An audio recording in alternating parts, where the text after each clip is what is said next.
on Facebook. Okay, you can send a link if there's any link for the Facebook. I think there is no need to send a link here because those people will automatically see it on my page. No, on the conveners on our platform, the conveners Oh, I see. platform. So that I can forward it. A lot of people are asking. It's just my page. I can send the link to my page, but I think it has started on my page. Maybe your name page or something, or the conveners or the youth journey group. Those of you who are unable to join, I am speaking to those of you that have just started watching on Facebook. We are so sorry. We had a technical issue. We didn't expect a big number of people, and we got a big number, which we are happy with. But unfortunately, that meant we couldn't admit everyone into the Zoom call. But that's one reason why we thought we should stream live on Facebook, and you now can see us live on Facebook. Thank you very much for joining. We hope you will bear with us, and we will try next time to make sure more people get in. We are going to start momentarily. I just wanted to give those on Facebook an opportunity for more people to see. If you all can share the Facebook Live, those of us who are on here on the Zoom, please, if you can go to my page and share the live program there so that other people who are trying to join like you would be able to join. Please, if you can do that for us, then we can start as soon as more people are aware of. Okay, Fatima is asking to be made co-host. She's asking to be made co-host. Who is that? Fatima. Fatima. Can you ask her to raise her hand, or I can see her now?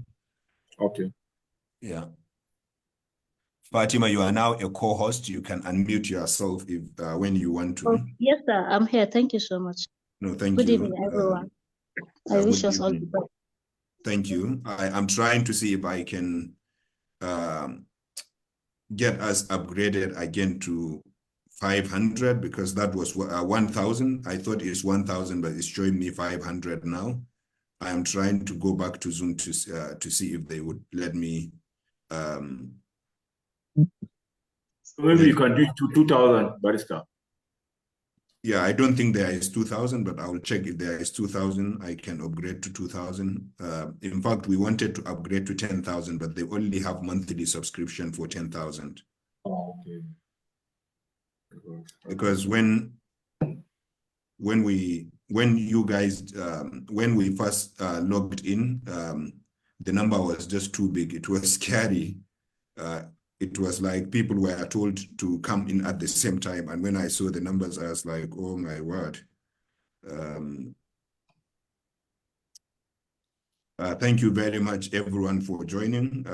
We are sorry we had to unmute everyone because there are 500 people right now in, and people had already started making noise. And unfortunately, we cannot concentrate if we let everyone speak, and you have 500 people speaking at the same time.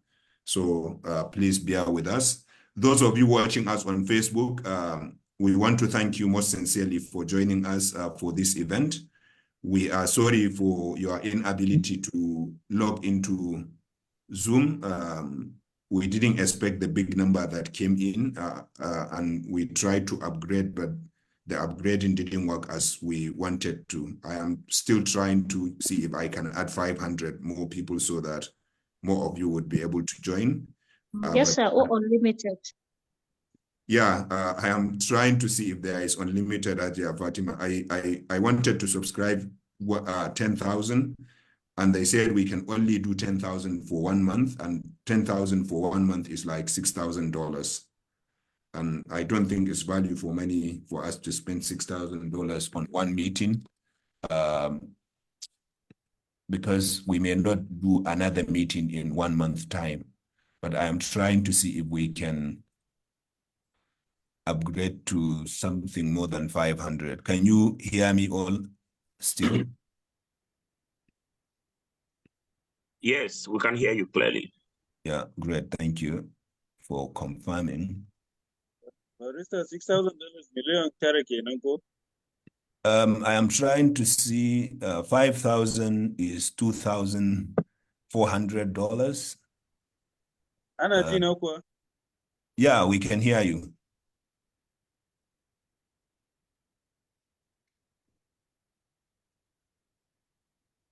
Sharfaddin, can you hear us?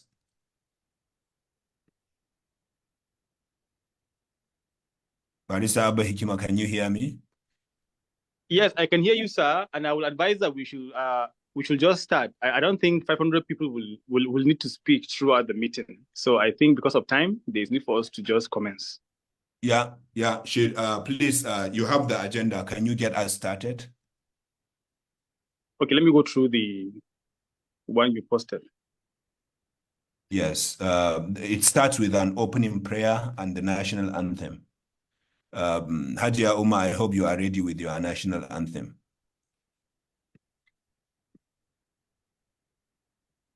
So ina ga da Hausa zamu yi kawai ko? Yeah, let's do, we can mix Hausa and English. To jama'a assalamu alaikum warahmatullahi ta'ala wabarakatuhu. Muna wa kowa da kowa barka da zuwa wannan taro mai matukar muhimmanci, taron farko na wannan tafiya mai albarka, tafiyar matasa, wadda kuma yau ne muka ga ya kamata a yi wannan mitin domin 'yan uwa ga baki ɗaya, domin dama tafiya ce ta kowa da kowa, domin kowa ya samu damar shigowa wannan taro domin ya bada gudunmawarsa ta yadda zai iya. Tafiya ce ta kowa da kowa, kuma kowa da kowa ɗaya yake a wannan tafiya. Saboda haka item na farko a wannan ajanda da muke da shi shine wato buɗe wannan taro da addu'a, kasancewar a cikin mu akwai addinai daban-daban. Shine aka bada shawara cewa za mu yi addu'a participatory prayer kamar a cikin minti ɗaya, kowa ya yi addu'a ta yadda ya saba. Bayan wannan addu'a kuma za mu ɗora a kan item na gaba insha Allah.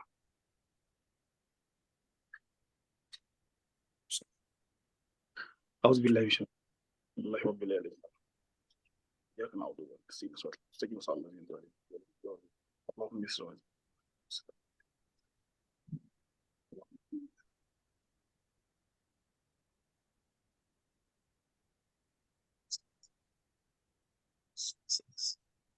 Jesus.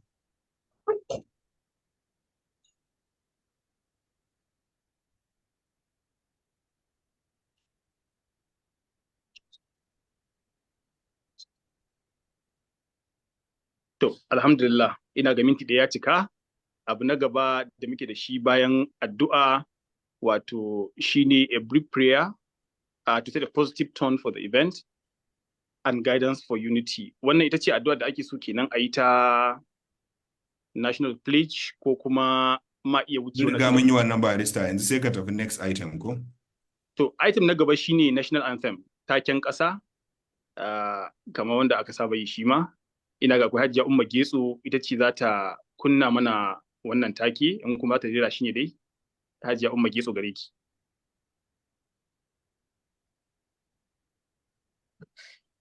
Hajiya Umma.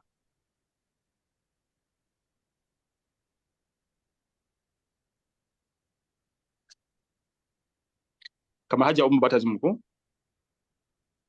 Hajiya Umma Abdullahi Getso mai yiwuwa she is on mute ko kuma wayarta ta kila ko connection ɗinta ba shi da kyau sosai. Kuma ita ce kadai aka shirya take da shi ko? To ina ga wannan sai mu tsallake shi ma, tunda dai taken ƙasan nan kowa ya iya shi, duk da sabo ne. Ina ganin zan iya sawa daga wurina. Okay, to masha Allah, to masha Allah.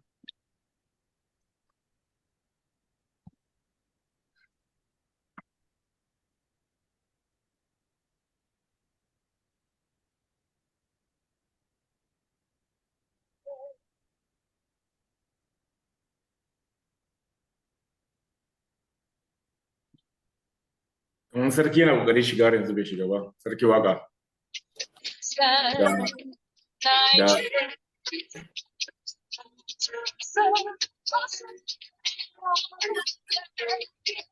Our shall be a symbol that truth and justice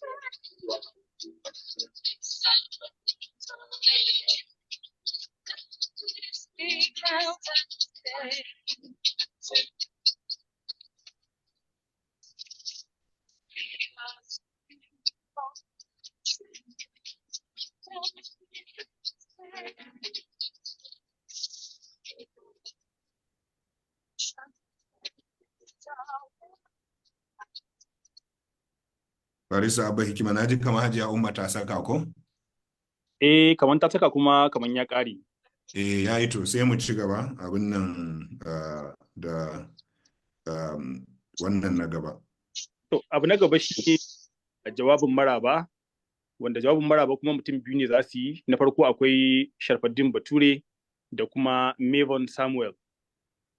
Sharfaddin Bature sai ka fara, bayan kai sai Mavon Samuel sai ya dora. Assalamu alaikum wa rahmatullah. Wa alaikum assalam wa rahmatullah. Da kyar ake jin ka. Yanzu fa? Yawwa, dama. Ban san me ya ɗauke min sound ɗin ba, ko wannan loading da kai mana ne barista. Sai da na je na samo earpiece tukunna na fara ji. Ci gaba. Jama'a assalamu alaikum. Wa alaikum assalam. Da farko dai muna yi wa kowa da kowa zuwa wannan gagarumin taro na 'yan kishin ƙasa, matasa da iyaye da malamai da kowa da yake wannan ɗaki. An taru ne don a ga menene za mu zo a matsayinmu na matasa mu ga mun ba da gudunmawa wajen gyara ƙasarmu. Ko ba komai dai ana cewa gyara kayanka baya zama sauke mu raba. Wannan shine abin da muka taru a nan mu yi don mu gabatar da wannan tafiya, mu kuma nuna wa mutane muhimmancinta da kuma dalilan da yasa matasa ya kamata a ce sun farka daga baccin da suke na shekara da shekaru wajen yin bayanai a majalisi da kuma social media comment, wanda muna ganin matashi na kirki ya wuce nan. Kamata yayi a ce an haɗu wajen pushing ɗin ƙasar, an kuma yi tsarin da za a ɗora matasan da suka dace a kan ragaman mulki, sannan kuma 'yan ƙasa na gari su ba da goyon baya wajen ganin cewa an gina wannan ƙasa. To alhamdulillahi yau shine muka taru a wannan platform, wanda bayan wannan ma za mu tafi TikTok don saduwa da wasu 'yan uwan da magoya baya kan cewar wannan ƙuduri mun fara shi ne daga yau kuma ba mu san ranar gama shi ba. Ko da ba mu za mu mora ba, muna da yaƙinin cewar in Allah ya taimake mu, 'ya'yanmu da jikokinmu da wasu za su zo za su gode mana kan wannan yunƙuri da muka yi don su. Da kuma wannan shine fatanmu. To muna fatan yadda kowa ya zo nan Allah ya saka masa da alkhairi. Kamar yadda za ku gani akwai iyaye da yawa a cikin wurin nan, akwai malamai, akwai mabambantan addinai, 'yan uwanmu kiristoci da sauransu, duk sun halarci wannan don magana ake ta ƙasa. Ina ga a taƙaice wannan shine abin da zan yi bayani, sai kuma mu fatan Allah ya ba mu nasara. Mun gode. Assalamu alaikum. Thank you very much, Dean. Next, I want to introduce or to do welcome address is Mavon Samuel. Mavon, you can also render your welcome address. Mavon, kamar Mavon bai shiga ba fa. Okay, bai shiga ba? Na ga dai yana cewa. Sorry, sarkin waka ma yanzu ya kira wai shi ma bai samu ya shiga ba. Me ke faruwa? Ya cika ko?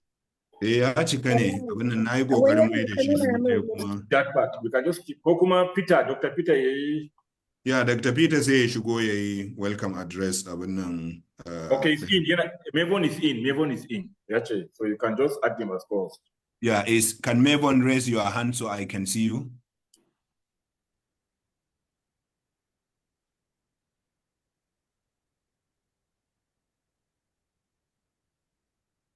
Mavon, if you can use the raise hand function so I can see you. I cannot. Okay. I think he sent a message. You can see him through the message. He sent a message? There are already hundreds of messages. So I just saw his message now, but it was first. Yeah, okay, yeah, I have seen him. Maybe I will need to search him, I think.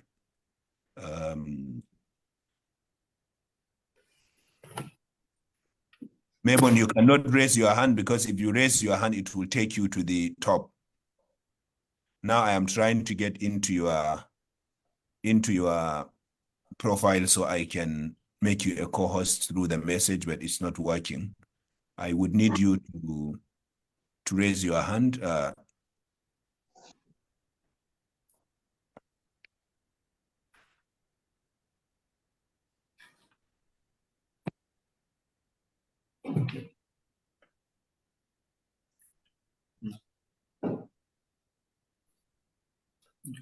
Content is being sent to that person. So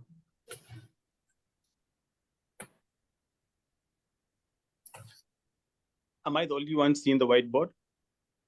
yes. I think you may not be the only one. I touched it mistakenly, but I am finding Mabon now. I will get Mabon and then stop sharing the white board. Mabon, you are now a co-host. Please unmute yourself and do your speech.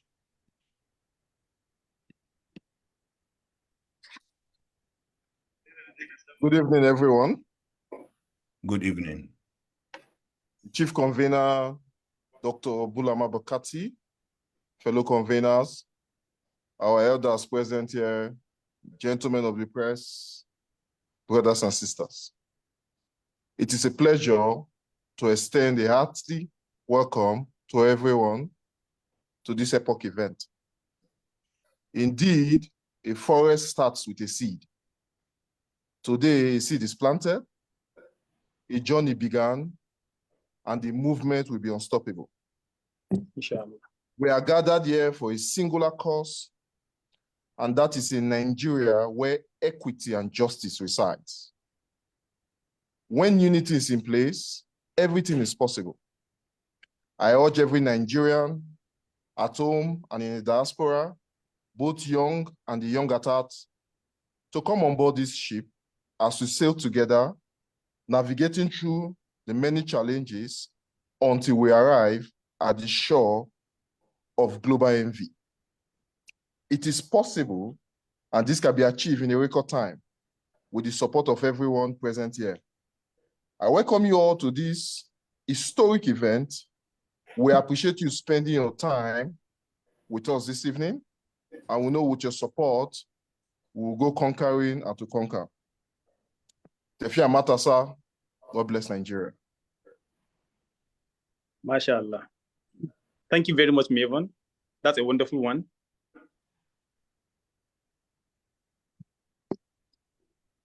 So ina ga abu na gaba bayan wannan shine gabatar da conveners din, mun saurari Sharfaddin Baturi kuma mun saurari Mavon Samuel wanda duka sun ba da jawabin maraba na duka wanda suka halarci wannan taro, mu kuma muna ƙara jaddada maraba ga kowa ga kowa. Abu na gaba kamar yadda kowa yake iya gani shine gabatar da wato conveners. Conveners su ne kamar mutanen da suka taru suka shirya wannan tafiya. Amma abu na gaba jawabi ne daga gurin babanmu Alhaji Muhammad Sabo Bakin Zo in ya samu shigowa. Okay. An canja.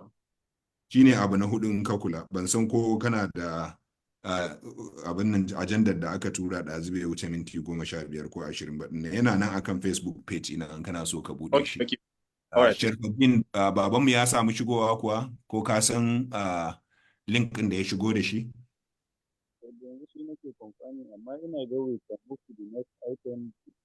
In ya zo sai mu abin nan to ya yi hakan barista mu ci gaba Sharfaddin sai ka lalubo mana shi in aka same shi sai abin nan koda bayan jawaban da za mu yi ne zai shigo sai mu dau jawabin shi insha Allah.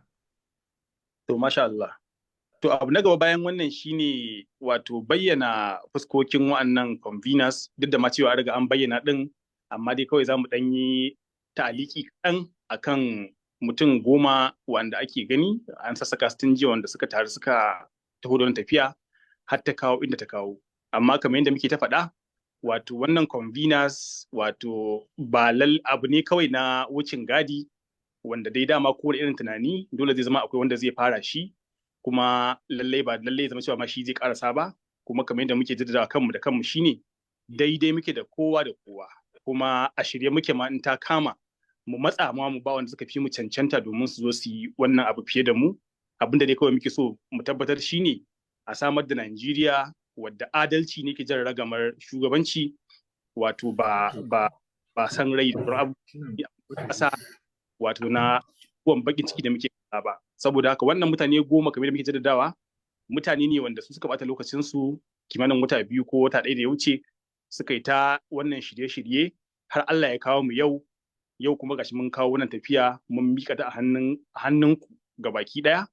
Tafiyar matasa ta mu ce ta ku ce daidai wa daida a cikin wannan tafiya, kowa da kowa daidai yake.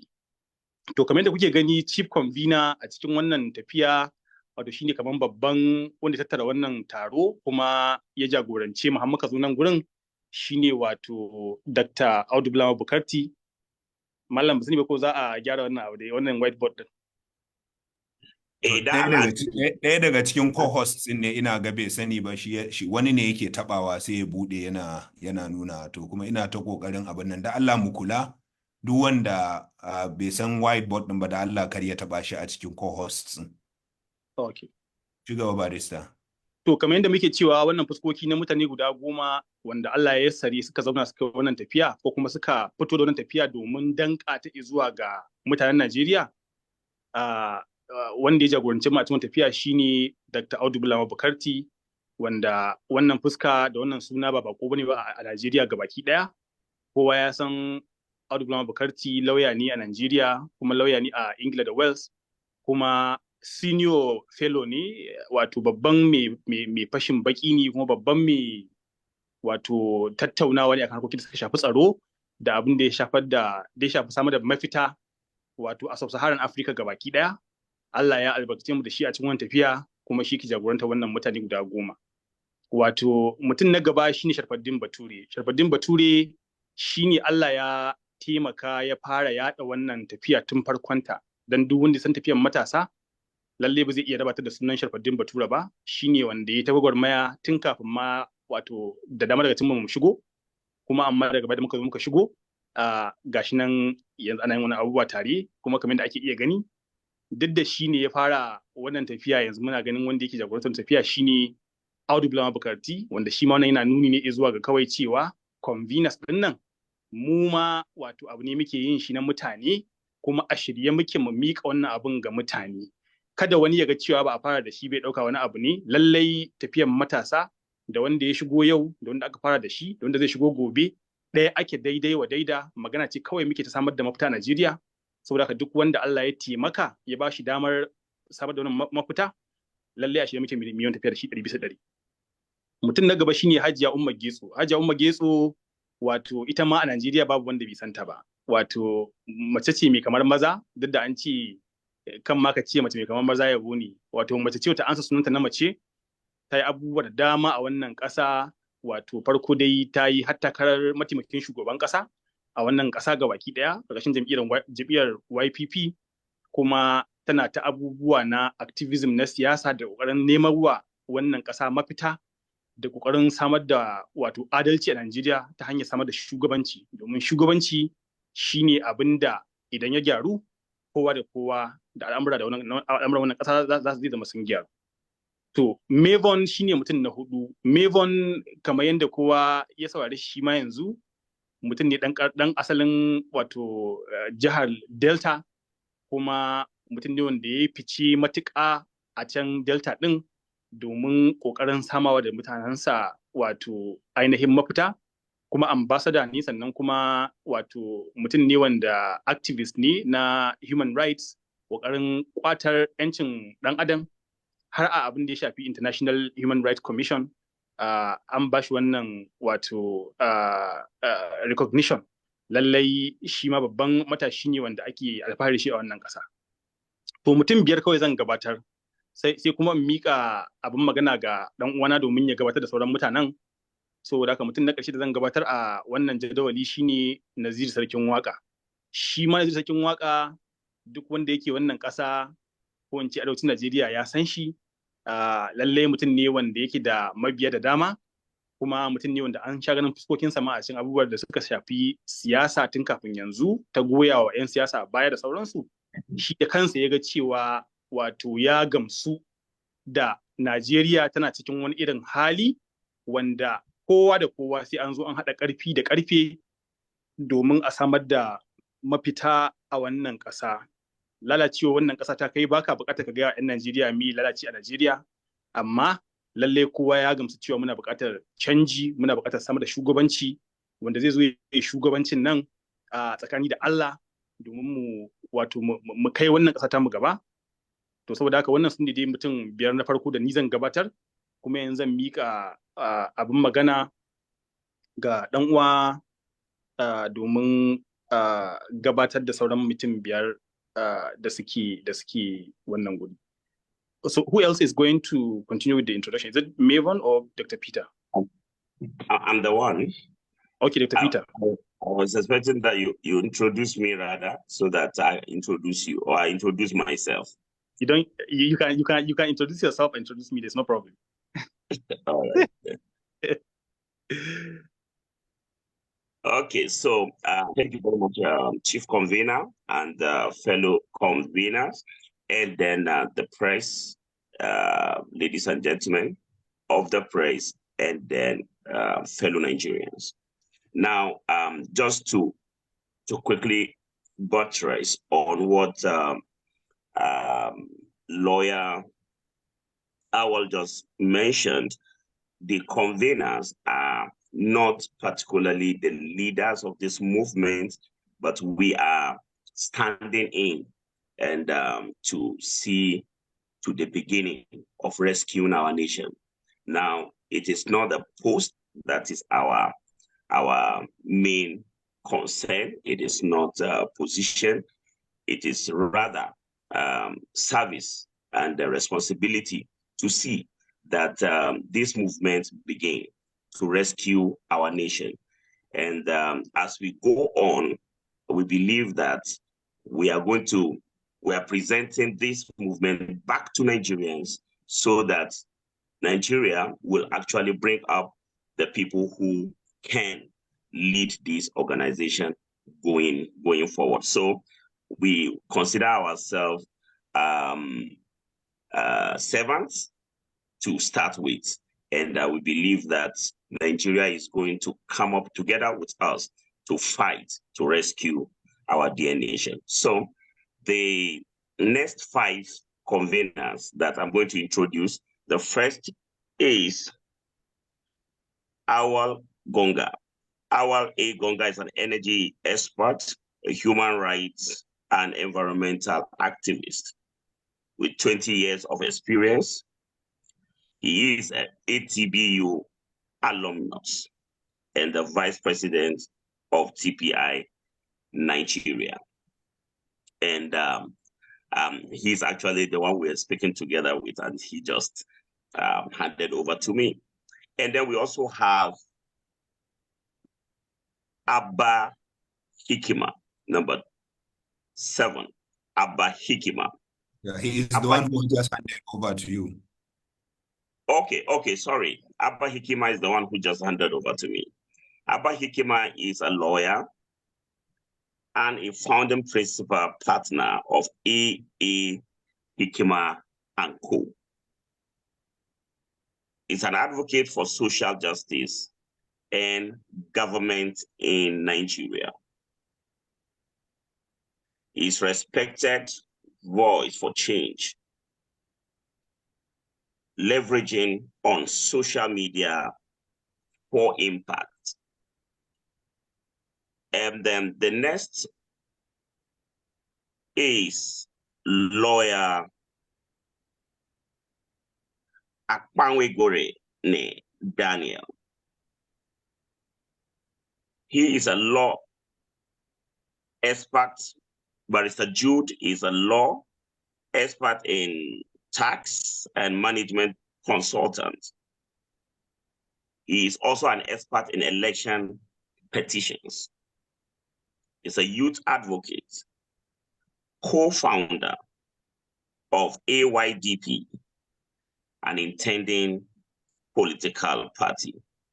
So that's Barrister Jude Akpenwegene Daniel.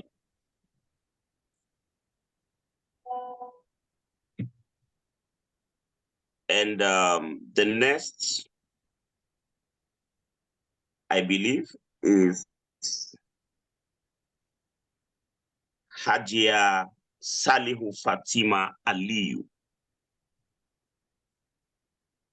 Salihu Fatima Aliyu is a nutritionist. She is a nutritionist and a dentition, unionist, and advocate.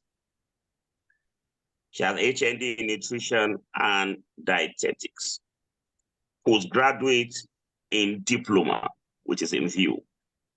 She's an expert in nutrition education, health advocacy, gender equality, girl-child education. And I believe finally is myself. I am Dr. Peter Bright, popularly known on the social media space as Jakada Ariwa. I'm an international speaker, a philanthropist, I'm a mentor, and the founder of Mandatic Humanitarian Foundation.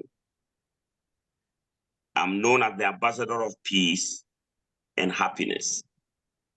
Thank you very much, Chief Convener. God bless Tafiyar Matasa. God bless the movement, and God bless Nigeria. Thank you. Thank you very much, Dr. Peter. I call him the man with the golden voice, and I believe you can all attest to the golden voice he has given us. And so the next item on the agenda is the speech by the Chief Convener, Dr. Abdullah Bukarti. Over to you, sir. Thank you very much, Barrister Abba Hikima. I also want to thank you, all of you fellow Nigerians who have joined us live on Zoom, and those of you who are watching us live on Facebook and other platforms. I also want to welcome most sincerely members of the media, members of the press who are here.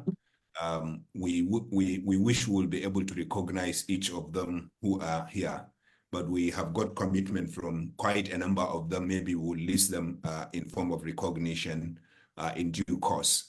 I do have a written speech, Barrister, which is in English language and which we are going to publish in full on our Facebook pages. But I think I might read quite a bit of it and then switch to Hausa to articulate some of the points I am making in this speech.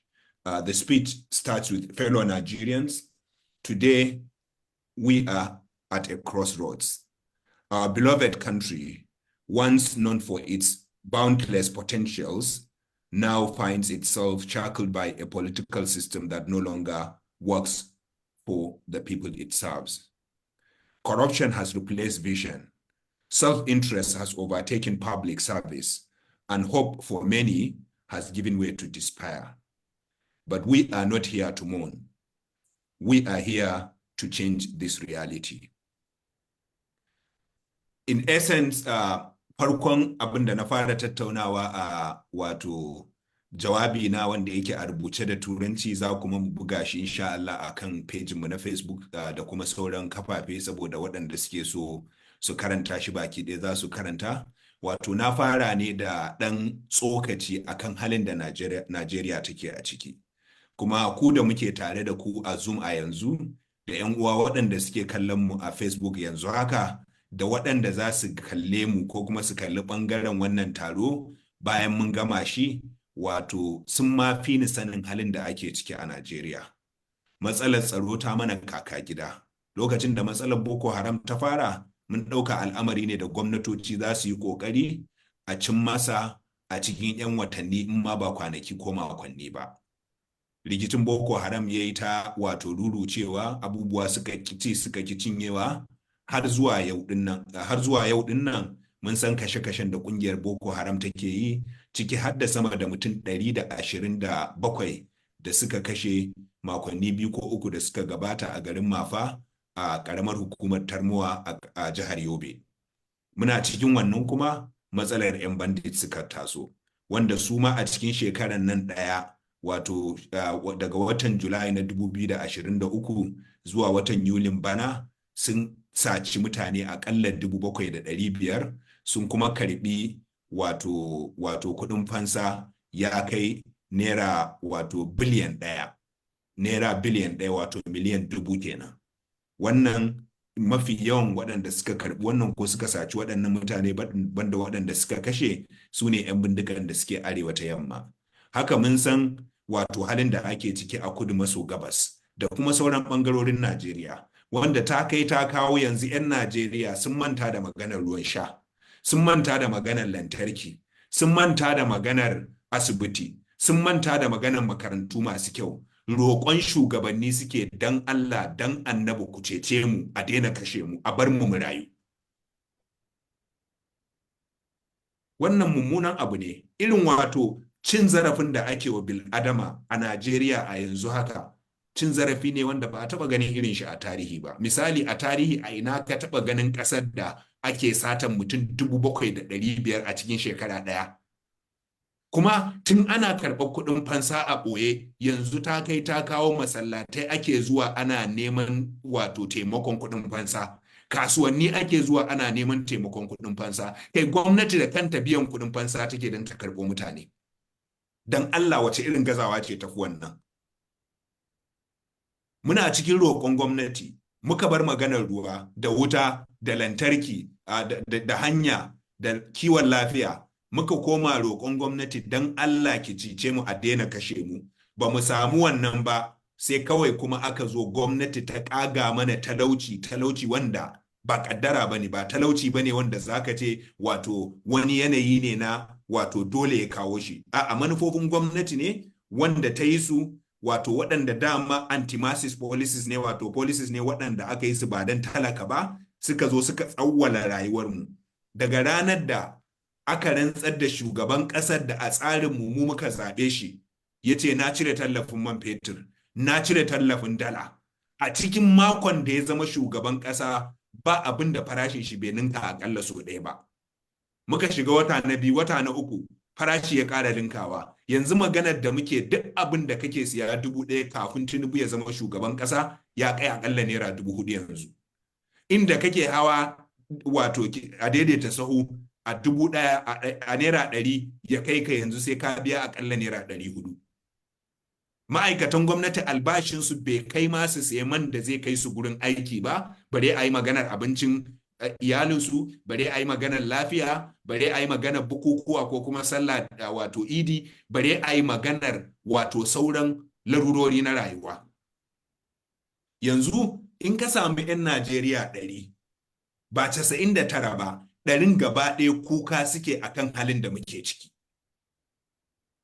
Kuma wato abin da ya sa muka fara wannan tafiyar, kamar yadda barista Abba Hikima ya ce, wato muna nan kowannenmu yana kuka a yanzu. Kowannenmu yana tsitsi, wasu ma sun daina tsitsi din, sun yi lugub sun kwanta, wato sun suma ko kace ma sun yi wata 'yar ƙanƙanuwar mutuwa. Saboda tsabar wahalar da suke a ciki, rashin tsaro ya hana mutane zuwa gonaki, ya hana wasu zuwa kasuwanni, amma kulle waɗansu kasuwannin. To kuma yanzu an zo gwamnatin da ya kamata ta sauke, wato ta sama mutane sauki, ita ce take ɗaukan manufofin da take ƙara wa mutane bala'i. Muna cikin fa wannan tsitsi din na cire tallafin dala da cire tallafin fetur, sai kuma aka dawo aka ce mana tallafin man ma ai ba a gama cire shi ba, yanzu a gama cire shi. A cikin watan nan da muke ciki, NNPC ta yi ta ƙara farashin mai, yanzu ban ma san nawa mai yake ba. Kuma daidai lokacin da ɗanmu Alhaji Aliko Dangote ake cewa ya yi wato matatar mai zai sama mana sauki, a makon da aka ce man Dangote ya fara fitowa, a makon kuma aka ƙara tsawwala mana kuɗin mai. Yanzu ƙungiyar ƙodago tana wato barazana cewa za ta yi zanga-zanga. Akan me za ta yi zanga-zanga? Za ta yi zanga-zanga ne a mai da farashin mai inda yake a lokacin da aka yi wancan zanga-zangar na 1 ga watan August. To ga halin da muke ciki. Shugabanninmu mun yi zanga-zanga, sun hana zanga-zangar, ko kuma sun zo wato wani guri an sa 'yan siyasa sun shiga ciki, wani guri 'yan ɓata gari sun shiga ciki, wato zanga-zanga dai ba ta haifar da abin da muke so ba, duk da yake akwai alfanun da ta samar. an je an yi musu nasiha ba su ɗau nasihan nan ba, malamanmu sun je sun musu nasiha, sarakuna sun je sun musu magana, kuma abin da zai tabbatar mana ba su ɗauka ba shine maimakon su rage kuɗin man ƙarawa suka yi bayan malamai da sarakunan sun je sun gansu.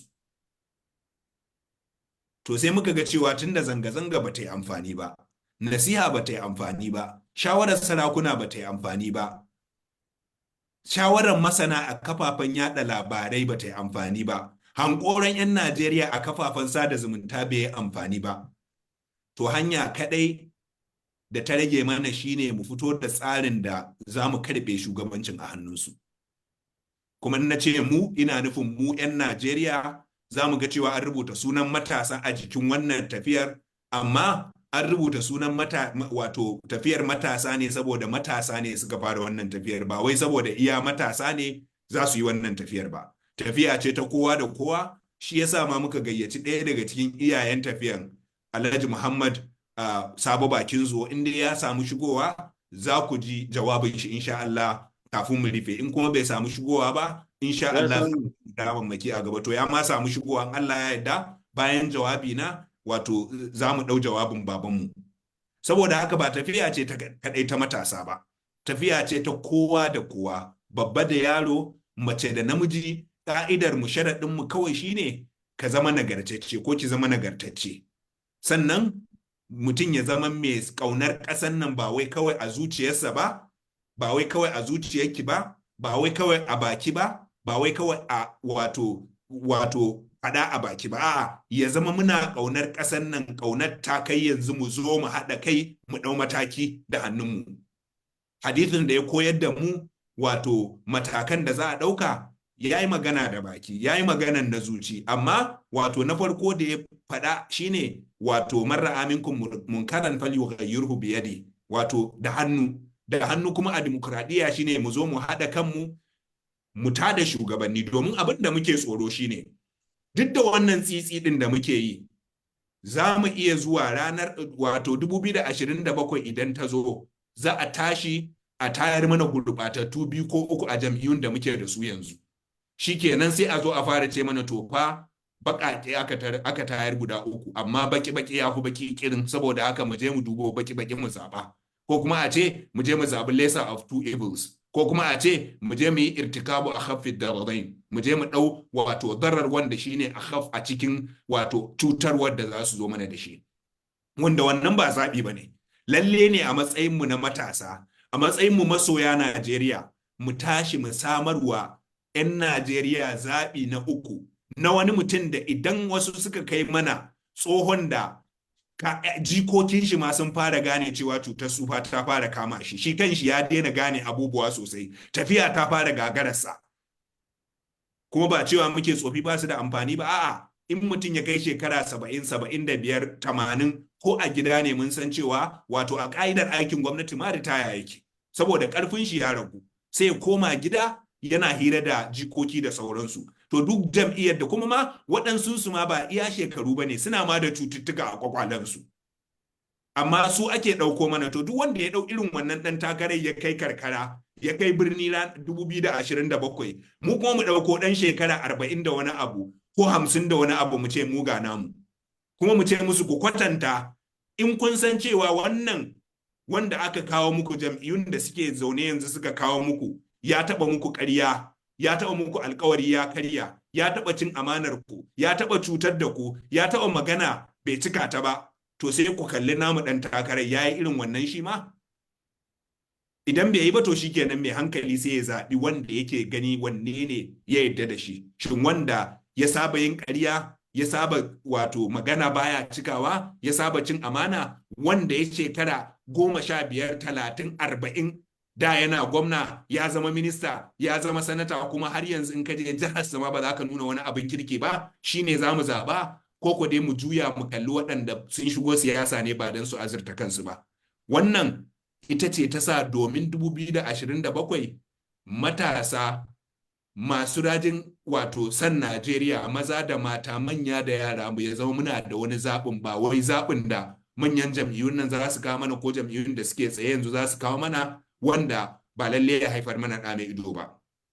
Wannan tafiyar a arewa muka fara ta, kuma za mu ga cewa taron yau ma yawanci da Hausa muke yi. Ba wannan yake nufin ba tafiya ce ta ƙasa baki ɗaya ba, tafiya ce ta ƙasa baki ɗaya, amma wannan tafiyar kamar ɗa ne da aka haifa yau. Idan ka ce yau an haifi yaro, sai kuma ka fara suka shi cewa ai bai tashi ya fara gudu yana magana yana tsalle ba, to lalle baka fahimci yadda rayuwa take ba. Kamar yau aka haifi wannan yaron wannan tafiyar, saboda haka wato ka iya ɗauka cewa wannan gabatarwa ƙaddamarwa da muke na arewacin Najeriya ne, so muke mu ɗebi ruwan ciki mu dan an ce da ruwan ciki ake ja na rijiya. Idan muka wato tabbatar da cewa mun yaɗa tafiyar nan isasshiya a arewacin Najeriya, 'yan Najeriya sun shigo, to kuma daga nan za mu je mu yi gagarumar wato ƙaddamarwa a kudu, wadda mutanen kudu su ma za su shigo, mu haɗa kan Najeriya ba tare da lura da ɓangaren da ka zo ko ƙabilarka ko kuma addininka ba, mu haɗa kan mutane, domin in muka je kasuwa ba a tambaya kai musulmi ne ko kirista ne kafin a gaya maka farashi. Idan 'yan bindiga suka zo ba sa tambaya kai bafulatani ne ko kanuri ne ko bahaushe ne kafin su kai maka hari.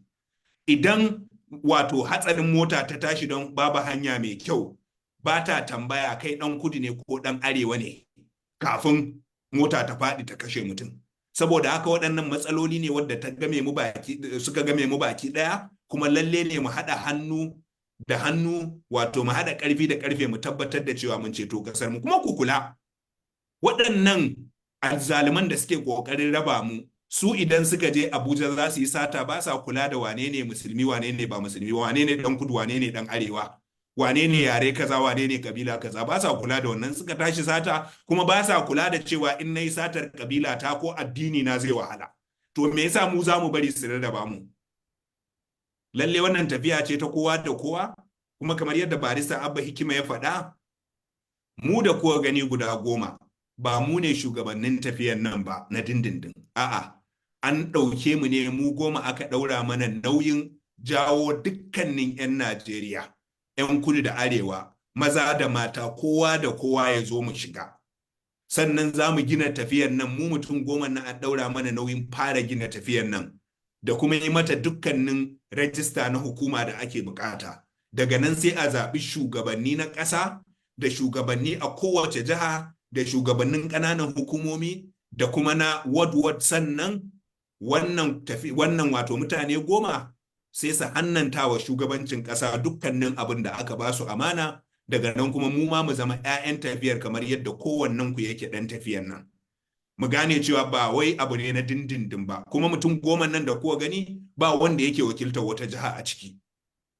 A'a, kowannen su yana wakiltar al'umma ne kawai, ba wai jiha muka duba ba wani bangare muka duba ba. Wato tafiya ce ta kowa da kowa, saboda haka kowanne a cikinmu yana wakiltar dukkan ɗan Najeriya mai son Najeriya ne. Kuma dukkaninmu maƙiyin ɗan Najeriya da baya son Najeriya ne, ko kuma ya fi son kanshi fiye da ƙasarmu, yana mana sata.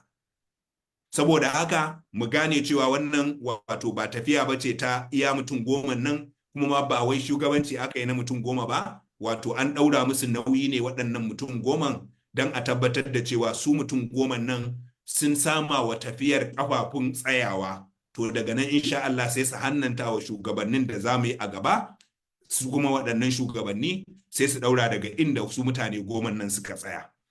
Abu na ƙarshe da zan ce shine kira gare ku baki ɗaya, waɗanda suke jin mu da waɗanda suke kallon mu da wanda za su ji mu ko su kalle mu gaba. Tafiyar nan ta ku ce baki ɗaya, saboda haka muna kira gare ku baki ɗaya, kowa ya shigo a yi tafiyar nan tare da shi. Muna cikin wannan taron za mu saka link na Google a Zoom call ɗin nan. Duk wanda yake so ya shigo tafiyar nan ya buɗe wannan ya cike duka bayanan da muka bukata. Haka za mu ɗaura wannan linkin a Facebook. Duk wanda yake son ya shigo tafiyar nan ya buɗe wannan form ɗin ya cika, kamar yadda barista Abba Hikima ya ce, da conveners, mu conveners da za mu yi jawabi a nan yau, da waɗanda ba za su yi jawabi a nan ba yau, da ku da kuke ciki yanzu, da mu da wato da waɗanda za su shigo gaba, dukanmu ɗaya ne. Kuma wato wani abu da na so in ce akan mutum 10 nan, yanzu haka tafiyar nan akwai mutane sama da 90 a ciki, iya a shugabanci ko kuma a wato babban group ɗin da muke kuma dukkaninsu sun zo ne daga jihohi daban-daban, addinai daban-daban, ƙabilu daban-daban. A cikin mutum sama da 90 ne aka zaɓo 10 nan.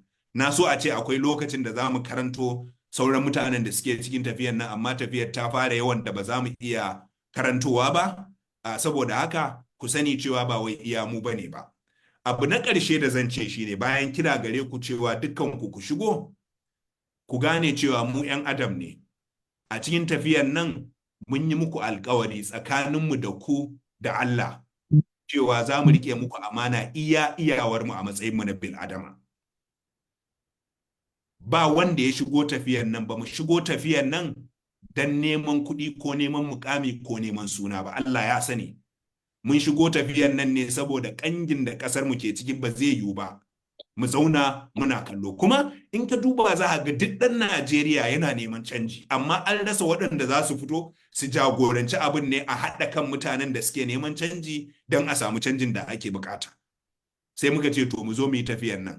Saboda haka mu dai mun tashi za mu dogara ga Allah, za mu iya iyawanmu tsakaninmu da Allah, amma za mu yi kurakurai a cikin tafiyar nan. Idan muka yi kuskure ba za mu yi girman kai ba. Muna kira gare ku a matsayinku na 'yan uwanmu masu ƙaunar mu, idan kuka ga kuskure ku ba mu shawara, kuma insha Allah za mu ɗauka mu duba shawarar ku. In mun yadda abin da muka yi kuskure ne za mu gyara.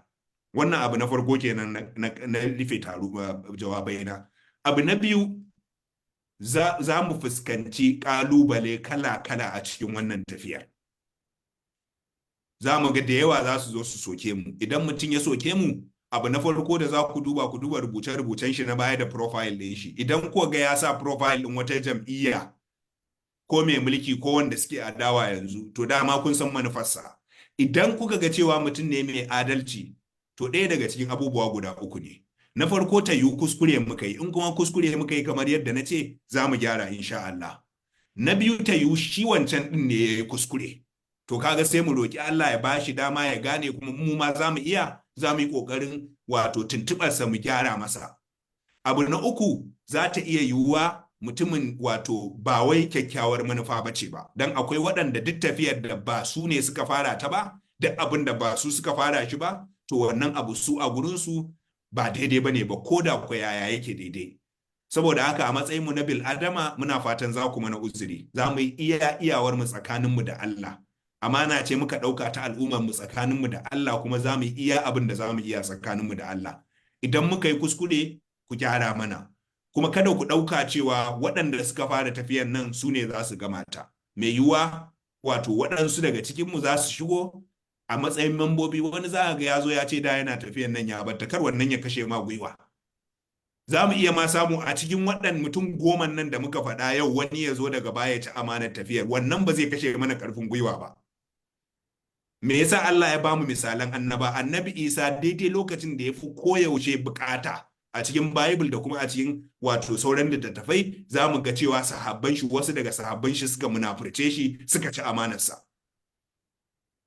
A cikin sahabban Annabi sallallahu alaihi wasallam ne, wato a cikin sahabban Annabi sallallahu alaihi wasallam akwai waɗanda suka kasance mutanen kirki, akwai waɗanda suka kasance ba mutanen kirki ba, suka zama munafukai. Kuma Annabi sallallahu alaihi wasallam bai ɗau hukunci a kansu ba, saboda sauran mutane ba za su gane me yasa ya ɗau hukuncin ba.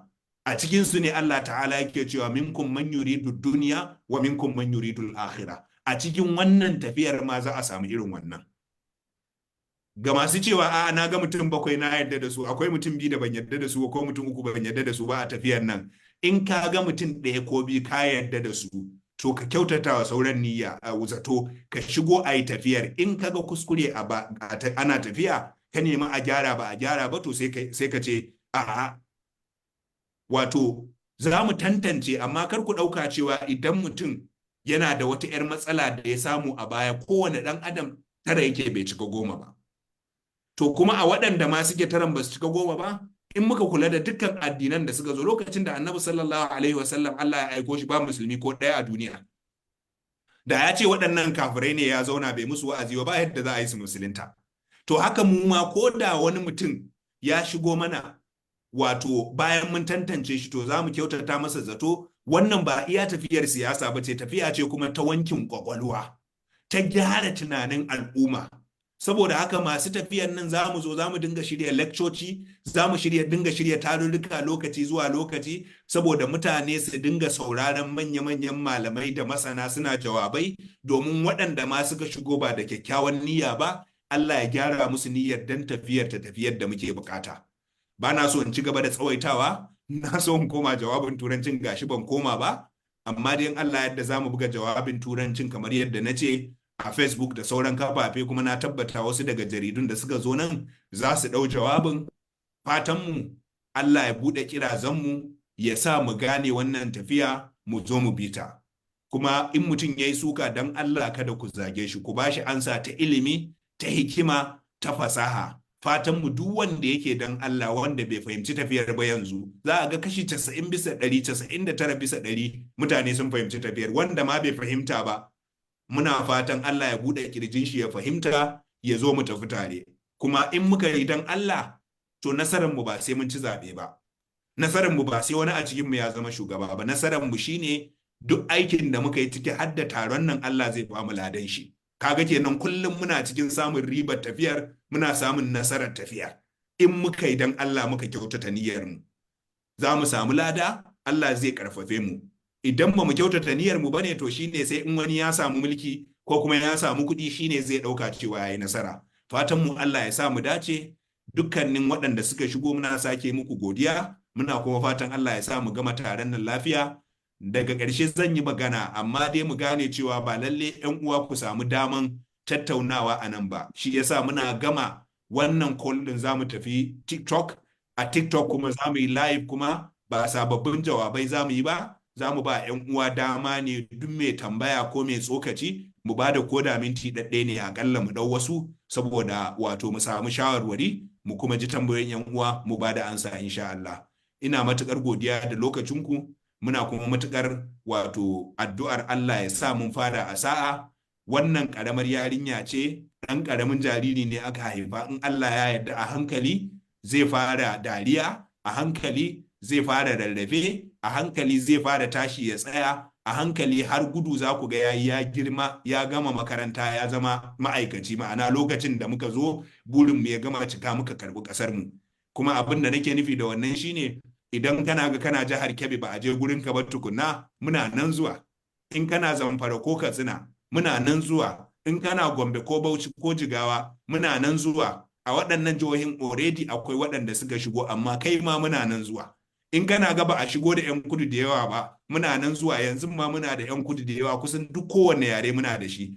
Amma dai muna nan zuwa in ka ga ba a zo inda kake ba. Insha Allah tafiya ce wadda za ta ci gaba da girma, muna tafiya. Kuma Allah yadda waɗanda ma suke ganin kaman ba za ta je inda ake tsammani ba, da ƙarfin Allah da ikon Allah sai ta wuce inda suke tunani. Fatan mu Allah ya sa mu dace, Allah ya sa mu yi danshi. Idan muka yi danshi kuma Allah ya karɓa mana, ya sa a mizanin mu na kyawawan ayyuka, ranar da dukiya da 'ya'ya ba sa amfani, sai wanda ya je ga Allah da zuciya mai kyau. Zan tsaya a nan insha Allah. Wa akhiru da'wana anil hamdulillahi rabbil alamin. Barista Abba Hikima. To, gabaninmu nan ya shirya. Malam, da wannan dogon jawabi da malam ya yi, na tabbatar duka masu saurari kowa ya ji makasudin wannan taro da manufofinmu, kuma lallai abin da nake son dan kara kai akai shine ma duk wanda yake ganin akwai wanda ba a shigo da shi ba, to shi nauyin a kansa yake shigo da shi, domin wannan tafiya ba tamu bace ba, tamu ce kamar take taka, kamar take tasu. Saboda haka duk abin da ya kamata a yi ba mu za a jira mami ba, shi mai tunanin wanda yake ganin ya kamata a yi, to akwai nauyi a kansa tunda tafiyarsa ce, ya shigo da duk wanda ya kwata ya shigo da shi, domin a wuri tare, a tsiye tare. Abu na gaba yanzu shine babanmu Alhaji Muhammad Sabo Bakin Zo zai mana jawabi, words of wisdom, da kalamai na dattako, domin mu koya daga gurinsu kuma mu ji abubuwan da ya kamata. Sharfaddin. Na'am. Kai za ka yi adin ɗinsa ko? Na adin baba. An sa shi a co-host? Ba sa shi ba, ban sani ba, Bulama ya kamata ya sa shi.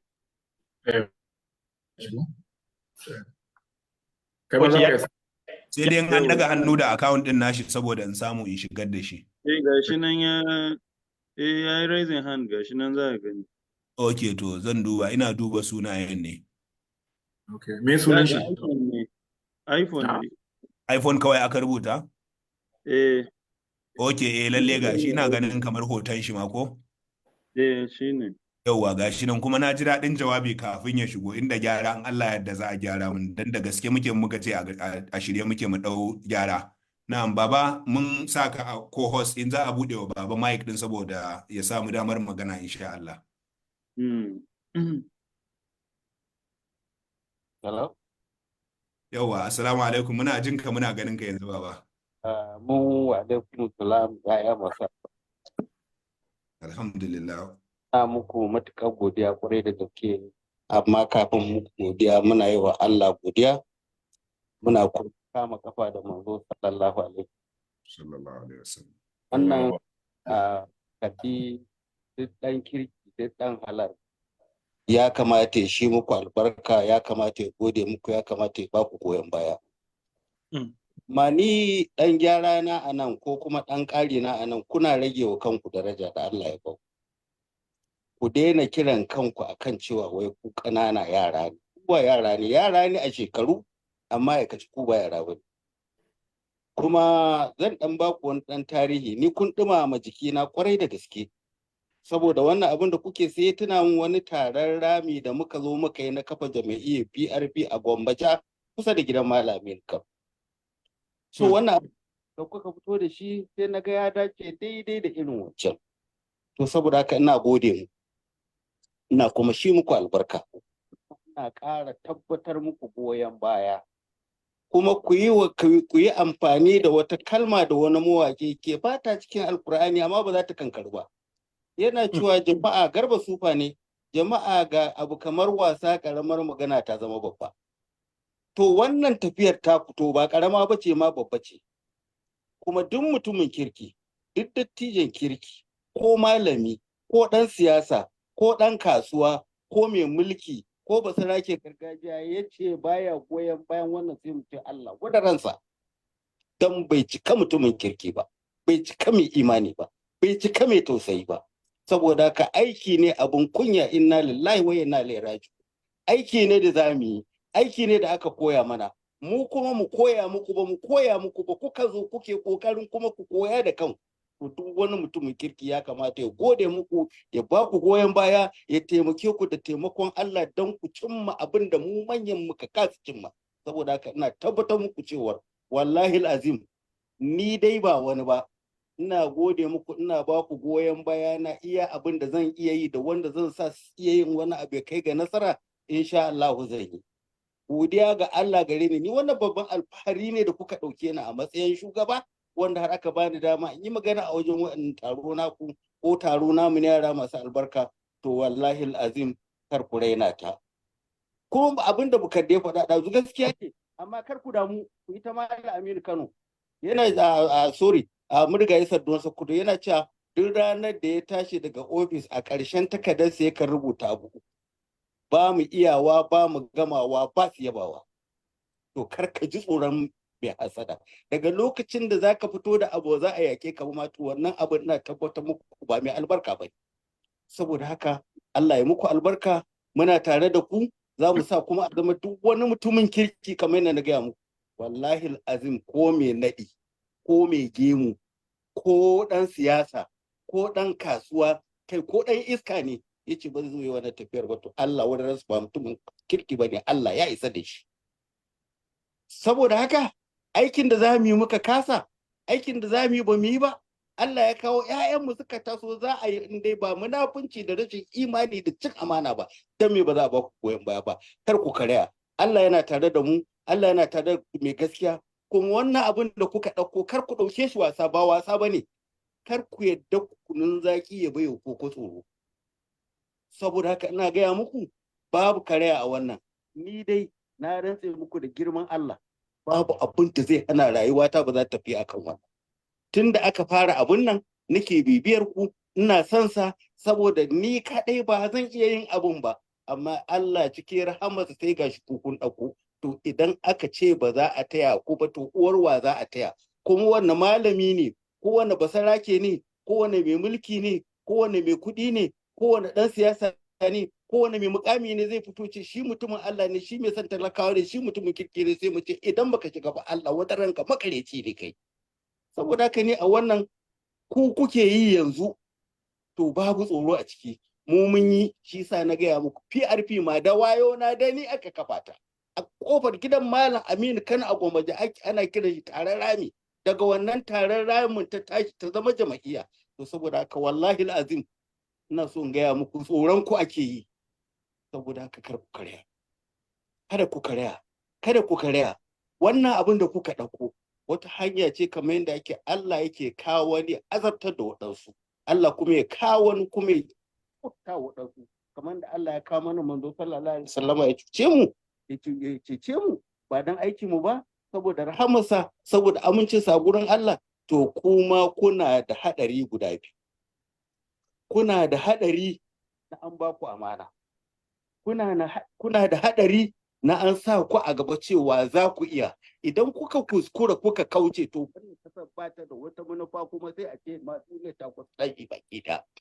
Amma don Allah don Annabi, ni dai ina gara muku karfin gwiwa, ko da daddare ko da rana ko da safa ko da wani lokaci ake neman gudunmuwa ta, da irina da tawun da suke mutanen Allah, ba munafukai iska mu cuta ba, muna tare da ku, Allah yana tare da ku, kuma da wata gudunmuwa da ta tashi zamu baku, akwai ta fili akwai ta ɓoye, kuma dukkan gaba ɗaya zamu haɗa su, kuma da yardar Allah za a kai ga nasarar abin da ba ka tunani a cewa a rayuwa za a zo a kai shi ba. Saboda haka Bukardi hikima, Allah ya muku albarka, kai shugaban matasa, na faɗa maka ko ɗazu, gurup ɗinku na yara ne a baka, amma a aikace wallahi azib ku ba yara ba ne, ba ma komai ba ne ma ku, kun zama ma abun tsoro in ku sani. Saboda haka don Allah da Annabi a haɗa kai, a tsaya, wannan abu wani Allah ne ya fito da ku don a zo a yi maganin waɗannan matsiyatan munafukan azzaluman mutanen. Don Allah don Annabi kada ku karya, kada ku gaza, nasara ba ta taɓa samuwa haka ba. Duk wanda ka ji an ce mai kuɗi ne ko mai mulki ne ko basarake ne ko mai ilimi ne, in ka tambaye shi yaya aka yi ka zama haka, wallahi ya gaya maka tarihin sai ka tausaya masa. To saboda haka idan ma ba ka da abin da za a tambaye ka, me amfanin rayuwarka, wace gudunmuwa ka bayar, me kai wa kasarka, me kai wa al'ummarka, to balle kuma yara masu alabuka. Ni a gona ma Allah ya ji kai shugaban Malamin Kano, ku ba 'yan halal bane, wallahi azim ku ba 'yan halal bane, ku kun fi karfin 'yan halal, ku 'yan halal malak. To fa ya fi dan halal. Dan halal misali kana da 'ya'ya 10 ko 5 ko 4, a cikinsa akwai wanda zaka ce wani kar kai abu kaza, ya ce to baba, in ya koma gefe shi kai baba da rigima yake kai kaji kaza kaza. To dan halal ne, amma kuma ɗanka ne. Shi kuma dan halal malak shi ne irin ku, me kuka zama 'yan halal malak? Shi ne mai gudarwa iyayensa abin da ransu zai ɓaci, mai rumfa kai wa rumfa ko ka rungumi abin da iyayenka suke so, za su yi farin ciki, ba sai sun ce Ali Hikima ko Bukardi ko kai shugaban matasa Sharfiddin ku zo ku yi kaza. No, ba haka bane. Duk abin da iyayenku suke so kuna yi kafin su ce ku yi, abin da iyayenku ba sa so kuna bari kafin ma su ce ku bari. To shi sa nace ku ba 'yan halal bane, kun fi karfin 'yan halal, kun zama 'yan halal malak. To ku duk ɗan halal malak ya kamata ya goyi da bayan 'yan halal malak. Assalamu alaikum, fatan alheri, ko da wani lokaci kuma wani abu da ya taso, ina mai goyon baya har ƙarshen rayuwa ta, kai yana ma na iba na baku na tafi tare da ku dan a fara nuna yara da misali cewa da gaske ne ba wani ɗaya da wanda ba. Allahu akbar. Wa alaikum. Ba ni kaɗai nake yi ba, ni ba munafikin ɗan siyasa ba, ni ba matsoracin ɗan siyasa ba, ni ba haka ba ne. In ba na yi ina yi shi sa na ce to ba ma ni ba, kai Sharfiddin ga 'ya'yana nan ma ebi ku ta kuje ku yi. Karewa ma na ma gaya Sharfiddin cewa kai in ba kuna so ku yi headquarter ku zo ga gida nan na ba ku duk abin da kuke nema a ciki a Kano, ku je ya zama headquarter, ku ba ku bukata komai a ciki. In ma baki ku kai ku je ku sauke su duk abin da ake nema, ba hotel din da ya fi gidan na ba ku yau. Saboda haka in ma wani mutum bai fara ba, ni na fara muku, na ba ku gida ku yi headquarter da hawa 3 ne, ba abin da kuke bukata, ko injin da za ku tayar ku wannan harka ma ba ku bukata, kai ko man da za ku zuba na ɗauke muku. Allah ya saka muku da alheri, Allah ya ba mu. Allahu akbar. sanya za mu tafawa ba gaskiya ne. Ai ba mu san yadda za mu abin nan ba. Barista gaba ɗaya ni harɓari nake saboda an tsuma ni. Wallahi. Allah ya ji kan baba Alhaji. Amin, amin, amin, amin. Na ma ƙara in ma an zo Abuja nan ma a zo in ƙara ba da wuri na baki. Ya Allah ya saka. Ya muke yi. An zo kai ma buga an ga masaukinka. Kai ma alhikima an ka zo ga masaukinka. Saboda haka wannan tafiya ɗana ne ya zo ni ne babansa mai masaukinsa. Muna godiya baba. Next of the agenda. Muna godiya sosai baba. Allah ya saka da alkhairi. Allah ya wato ya kiyaye bayanka, ya yi albarkaci 'ya'yanka, ya kuma jikan baba Alhaji. Amin. Da wato Allah. Barista wannan shine abin da muka daɗe muna faɗa.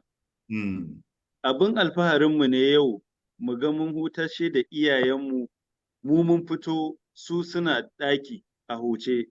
Ƙwarai da gaske. Dukkanin mahaifi na kirki da shugaba na kirki zai so a ce, aƙalla in kun ce ma yanzu ba mu kai ba ko ire-irenmu ba su kai ba, to nan da shekara 30, 40, 50 fa nan gaba, shin za ku dawwama kuna wannan aikin?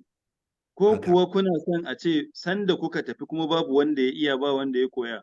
Kaga kenan wajibi duk iyaye kamar yadda baba ya haka ya kamata su yi.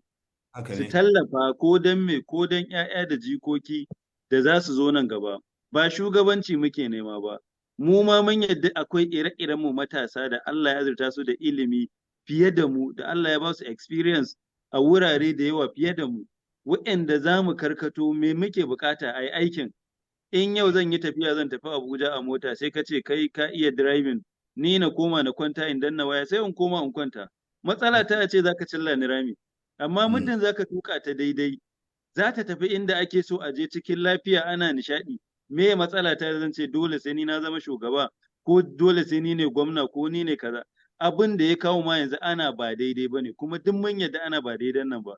Ba daidan nan ba kowa ya yadda, ba musulmi ba kirista ba arewa ba kudu ba bahaushe ba bayarabe ba kowa. Su na yanzu ma da suke kan mulkin ma mutanen sun fi mu korafi. Mu ne da wahala amma su ne da korafin. To saboda haka aiki ne na kowa da kowa. Aiki ne na Sharfaddin mun daina jin ka. You are muted. Yawwa, ka dawo.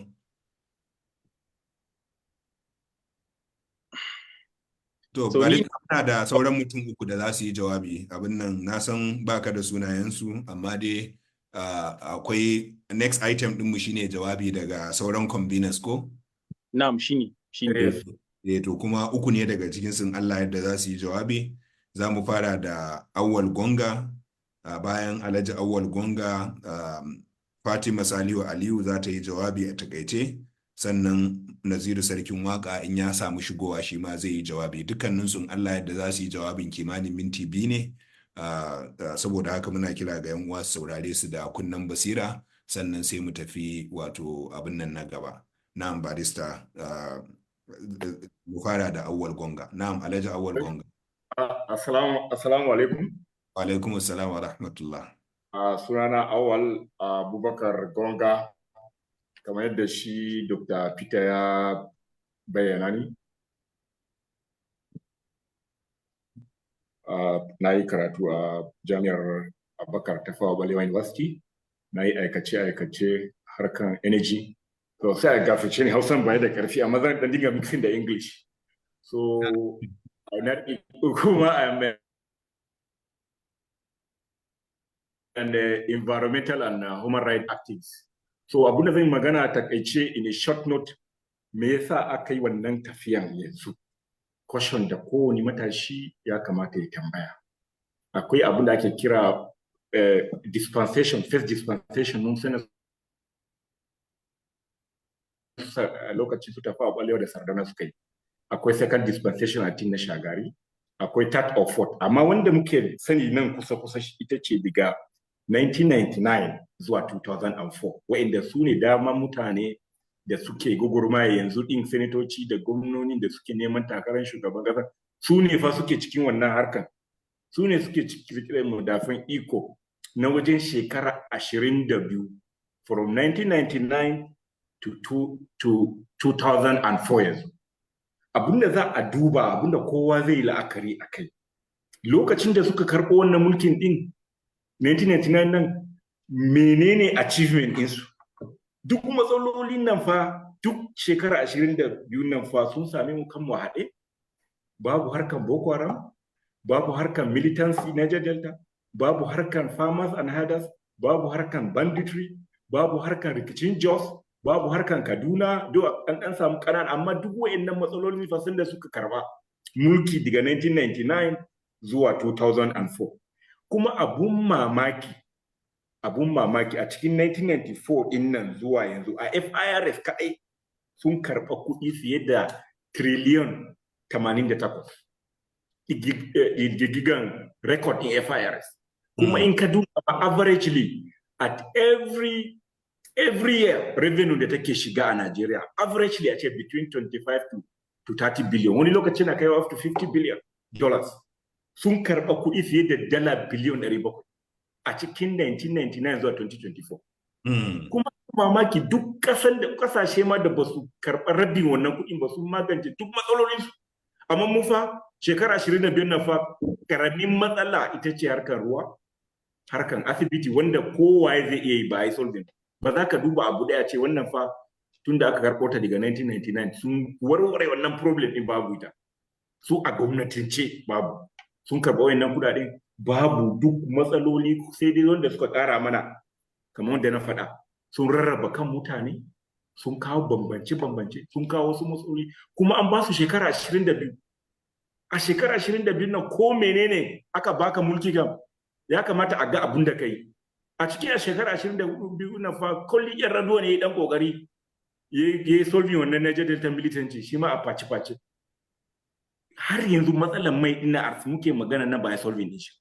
Har yanzu lokacin Abacha muna da megawatt 5,000. Wallahi abu mamaki jiya ne ko shekaran jiya suka gera wutan aka kai 5,300 wai suna celebration bayan shekara 22 bayan an kashe biliyoyi sun karbi sun samu a cikin bashi sun sa mutane sun rasa aikin yi sun raba kan mutane da suke tare shekara 100-200 su Sardauna sun yi kokari sun haɗa kan manyan ƙabilu an haɗa Hausawa, Kanuri, Fulani, TV, Jos har da 'yan kudu ba bambanci. Yanzu kaga suna ƙoƙarin ma propaganda su raba kan mutane don kansu ne su cuci mutane don su saci kuɗi kansu haɗe yake.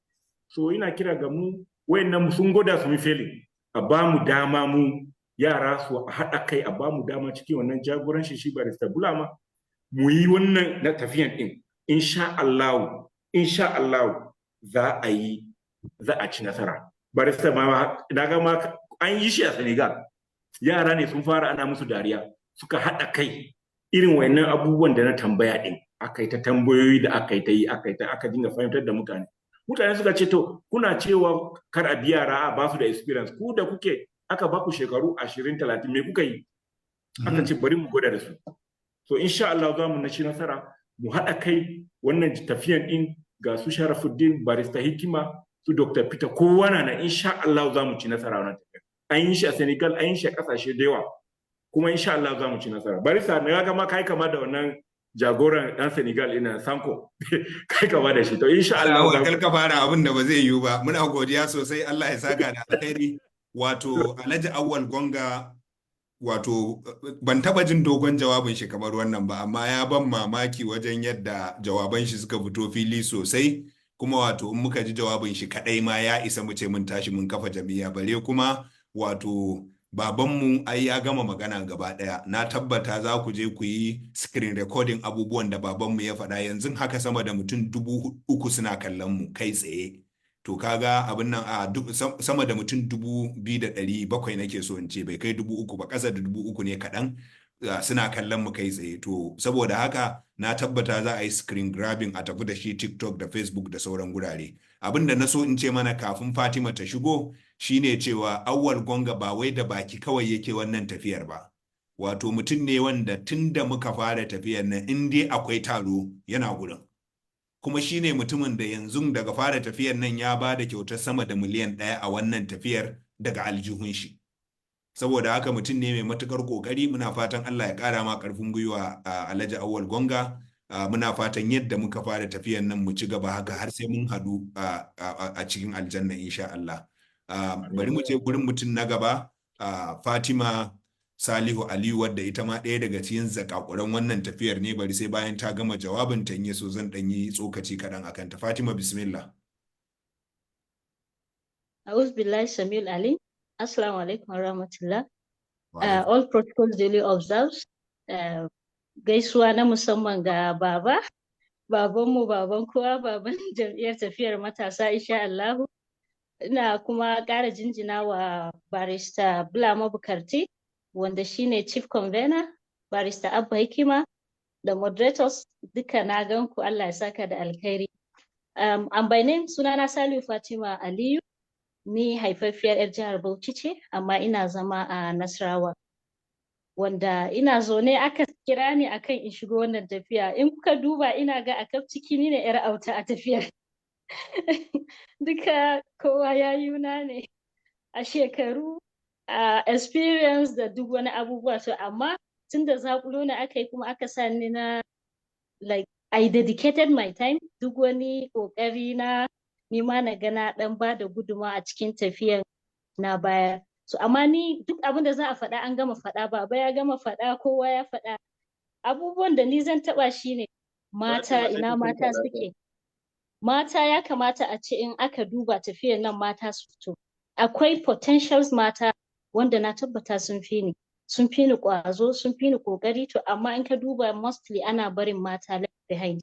Da aka fara an yi tsokaci akan Hajiya Umma Getso, akan ƙoƙarinta da jajircewanta ga al'umma. Yau gashi ni ma an gani in aka duba shekaruna da sauran abubuwa, wasu za su yi mamakin wannan yarinya a ciki. To don Allah dan Annabi ina kira ga mata ku ƙara shigowa, matasa a jajirce, maza da mata a haɗa kai. An riga duk abin da zan faɗa an gama. Tafiyan nan ba na kuɗi ba ne, ko na me zan ce influencer wanda ya isa ko wannan. Akwai tafiyan, akwai planning, a lot of questions in mutum ya saurara insha Allah zai ji. Allah Ubangiji ya mana jagora, Allah ya kare mu daga sharrin da ke ciki, alkhairin da ke ciki Allah ya tabbatar, Allah ya bamu nasara, Allah ya sa wata rana mu haɗu mu maimaita yanda aka fara kuma da nasarorin da aka yi. Assalamu alaikum. Wa alaikum assalam wa rahmatullahi wa barakatuh. Muna matukar godiya Hajiya Fatima. Fatima za ta ce ita matashiya ce, amma tana ɗaya daga cikin zakakuran tafiyan nan na gaske, don ita ce take mana sakatare. Wato tana bani mamaki kyan turancinta duk da ƙarancin shekarunta, sannan kuma da jajircewarta wajen da mun gama mitin ta yi ƙoƙarin rubuta dukkan abubuwan da muka tattauna ta turo. In kuma ka bata aiki to insha Allah za ka ga wannan aiki ba za a samu matsala ba, ba za a samu ɗungushe ba, aiki ne za a yi mai kyau. Yanzu ma za ku ga tana ta rubuce-rubuce. Muna matuƙar godiya Fatima, Allah ya ƙara lafiya ya kuma ƙara taimaka mana baki ɗaya. Sharfaddin sarkin waka ya samu shigowa kuwa ɗazu an ce bai samu shigowa ba saboda yawan mutane. Wallahi ban sani ba, amma kamar dama since before now ya ce yau ne zai dawo daga Egypt.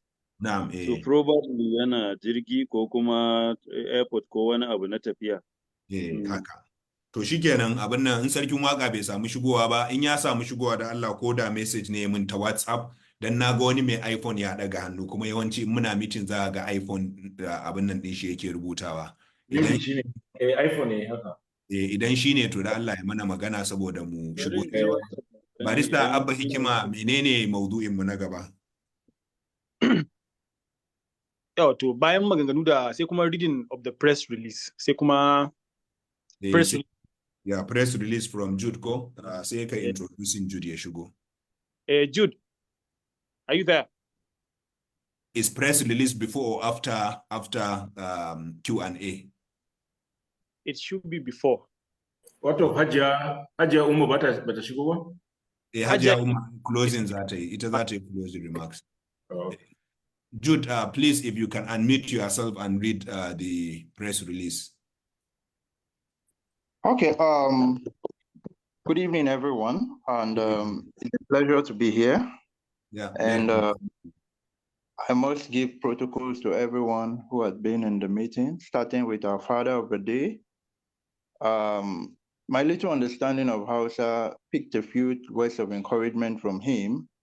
And Baba Munache Mungode, thank you for your words of encouragement. And just to say, we are not disappointed in your generation. You know, we are only taking the torchlight to move a step further from where you guys have brought us. And by no means are we disappointed in you people. We'd rather make you proud by taking Nigeria a step further. That said, I also want to appreciate our convener, chief convener himself. It's been a short time working with you, but it's been a pleasure as well. So I thank you. I will soon share the screen if it's possible and then read the press release, but for want of time, I'll just probably be selective while the main thing will go out in full detail to all the media houses. I want to appreciate the member of the press who are also here with us. And we commend you for the boldness and courage. You know, journalism in times like this is one of the jobs that have a very great work hazard, but you guys have kept your guard. So you're all welcome. Ladies and gentlemen, shortly I'll be reading to you the press release. Permit me to freestyle, but the substance of it will be out in public shortly after it's been read. Once again, I welcome every teaming youth, and I urge us to understand something. Wherever you go in the world, your country still remains Nigeria, and it is our duty to fix it. Ba wanda zai yi mana, in ba mu yi da kanmu ba, ba wanda zai zo daga UK ko daga ina ya zo ya yi mana. Of course, we have people who are in the diaspora, but that doesn't mean they should forget their root, just as our chief convener is doing. So I want to urge everyone, forget about the fact that they are unveiling 10 people. These 10 people, as everyone have said, they are just trying to put the family together. And when we are sure that we have a good database of everybody, we know those who are with us in this journey, these conveners will dissolve automatically. And we'll choose among us competent leaders who will take the leadership responsibility of this movement. Sometimes we'll find ourselves in the South, and you may not be hearing Tafiyar and Matasa, but it's still the movement. We go to the East, you may not hear it. It's probably something in Igbo language, but it's still the movement. What is the unifying factor is the fact that we all are the young generation, you know, and our leaders have done well, but they will feel like they fail if we who are coming after them cannot go a step further. So I'll leave it at that and switch over to the press release. You're all welcome. So in just a minute, I'll share the screen and try to run as fast as possible.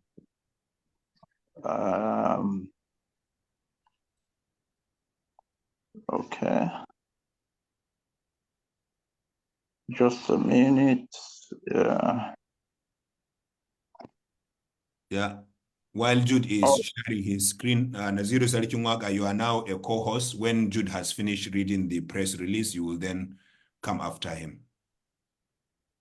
All right. Please confirm that you can see the screen with me. Yeah, we can see it. You can go ahead. All right. Here's the press release for the unveiling of the for the movement in the northern region, popularly known as Tafiyar and Matasa, and for short, TM. And this is for release immediately after it is read. The movement Tafiyar and Matasa unveils 10 conveners to lead youth-led transformation in Nigeria. In a bold step towards reclaiming Nigeria's future, the movement of Tafiyar and Matasa in Hausa language, the movement Tafiyar and Matasa in Hausa language, or TM for short, officially unveils its 10th convener today in a groundbreaking event. The youth-driven initiative aims to empower Nigerian youth and drive transformative change in the country's political landscape, addressing present national issues such as insecurity, corruption, inflation, and the rising cost of living. The event, broadcasted on Zoom, Facebook, TikTok, and other social media platforms, marked the official launch of a movement focused on reshaping Nigeria's leadership.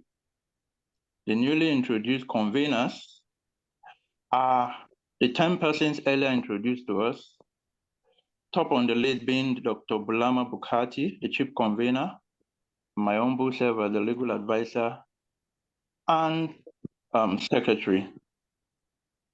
At the unveiling, the chief convener, Dr. Bulama Bukati, emphasizes the critical role of youth leadership in addressing Nigeria's challenges. In his words, today mark the beginning of a new chapter for Nigeria. TM is not just a movement, it is a call to every Nigerian youth and citizen who believe in our nation's future. We are here to fight corruption, restore security, control inflation, and lower the cost of living. He added, this movement is for the masses, funded by the people and driven by the vision of a Nigeria where every citizen prosper.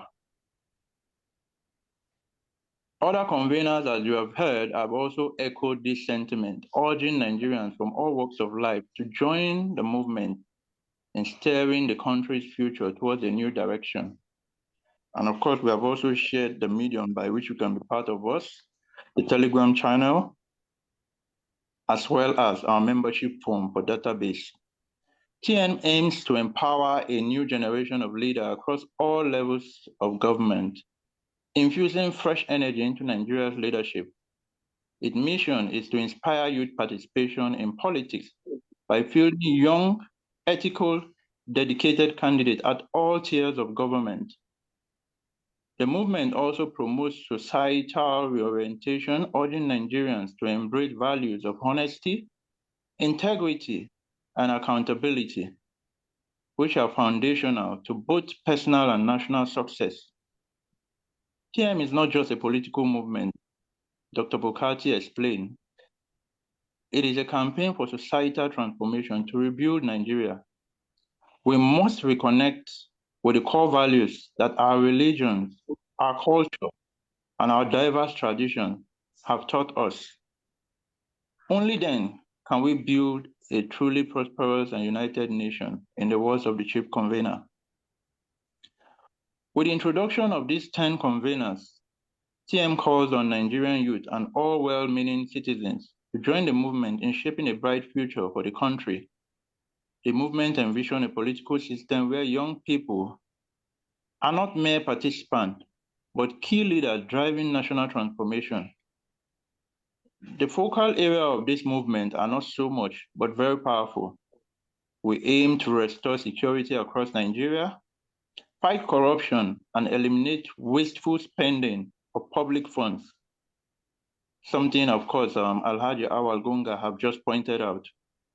Controlling inflation and reducing the cost of living, ensuring elected leaders are accountable to the people, promoting unity and prosperity for all Nigeria, which is the fiber on which we can actually sustain Nigeria in the next 100 years to come.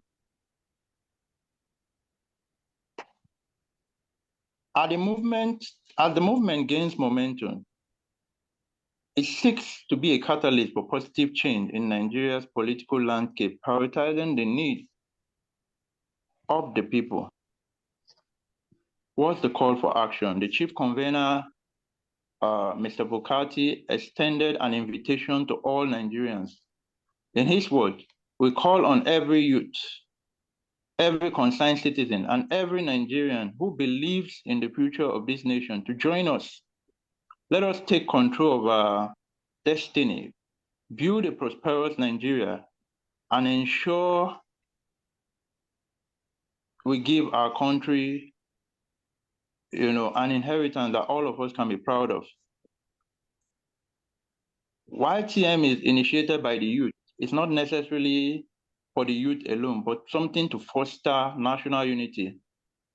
Though it started in the northern Nigeria, it is a mission that is intended to transcend regional, religious, and ideological boundaries.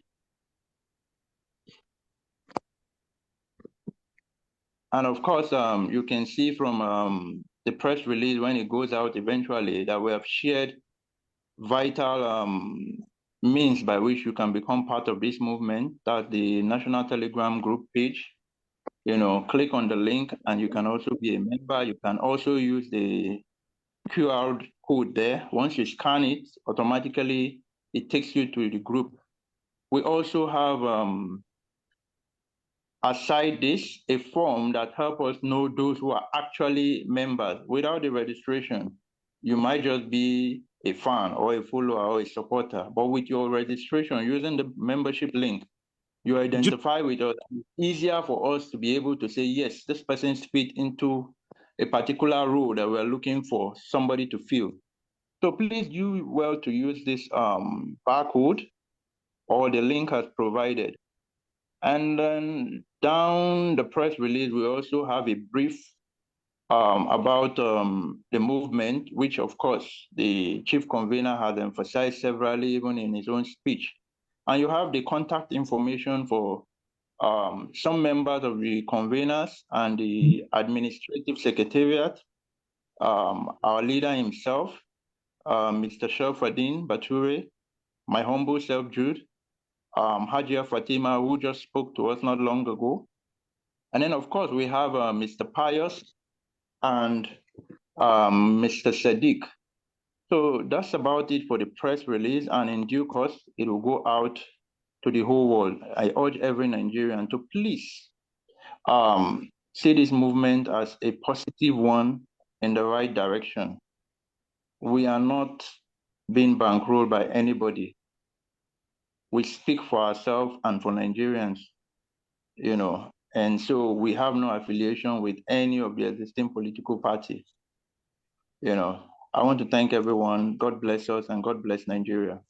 Yeah, thank you very much, Sir Jude. Thank you, Sir Jude. That will get even clearer when it's time for people to know in reality what we stand for. When it's time for election and they see that, I mean, we are actively participating, then those who are detractors will know that we are in for it. I just want to apologize before Naziru comes in for the drawings you saw on the board when we were reading the minutes. Sorry, the press release. I was thinking there was a problem with some people who do not know how to use Zoom, but I am now starting to believe that there may be some imposters that have been sent to this meeting to draw those stuff in order to distract people. Whether that's the case or whether it's by mistake that some people are blurring our writings, we would not care. Many of these politicians will come at us, and we are going to resist and endure, and we are going to be victorious at the end of the day by the Almighty's grace. Naziru Serkiumwaka, please give us your remarks, and then we go to Q&A. We cannot, we do have some media houses that I'm going to recognize after Naziru's speech. If they are here, we are going to take their questions. If they are not here, please, those of you who might have questions, let meet at Zoom so that we can finish this one on time. Naziru Serkiumwaka, over to you. Assalamu alaikum wa rahmatullahi wa barakatuh. Wa alaikum assalam wa rahmatullahi wa Inna barakatuh. alhamdulillah nahmaduhu wa nasta'inuhu wa nastaghfiruhu wa nastahdi. Jama'a, farko zan fara da godewa Allah da faruwar wannan abu. Kamar yadda barista ya faɗa a farko, abu ne wanda da yawa ana son a yi, so amma kuma an rasa waye zai fara. So ga shi dai yau mun fara, kuma mun fara da izinin Allah. Wanda yake kyautata mana tunani, so Allah ya saka masa da alheri. Wanda kuma baya kyautata mana da tunani, zato kai, so muna fatan Allah Ubangiji ya kai mu ya kuma ba mu damar da muke nema don ya gane me muke yi kuma ya gane su waye. A takaice ina so in magana ɗaya biyu ne kuma in short insha Allah. Na farko ina so in nuna mutane ba mutum ɗaya, biyu ko ɗari ko nawa ba za su sare mana gwiwa mu tsaya ba. So idan 'yan siyasa sun yi amfani da kai ko ka zo ka wargatsa ko ka watsa, wallahi dama can mu muna yi ne don mutanen da suke ji a jikinsu suna da problem. Shi yasa in an ce please ku taho sai in ji wani abu a raina. Ba na so in ji ana kiran mutane su taho. Wa'anda in ka takura mutum ya taho zai ɗauka kuɗi za ka nema da shi. So mu muna yin wannan abin ne saboda problem ɗin da muke ciki, da iyayenmu suke ciki, da ƴan uwanmu suke ciki, da ƴaƴanmu suke ciki. Har ga Allah ina so in sanar muku da cewar ko da mu kaɗan ɗinnan da muke yi mun yi niyyar mu ta tafiya kaɗan ne suke farawa ya zama abu. In ce muku mun fara da izinin Allah. Kuma aya ce kan min fi'atin qalilatin ghalabat fi'atan kasiratan bi iznillahi wallahu ma'as sabirin. Ba kuɗi aka zo nema ba. Ba kuɗi aka zo nema ba.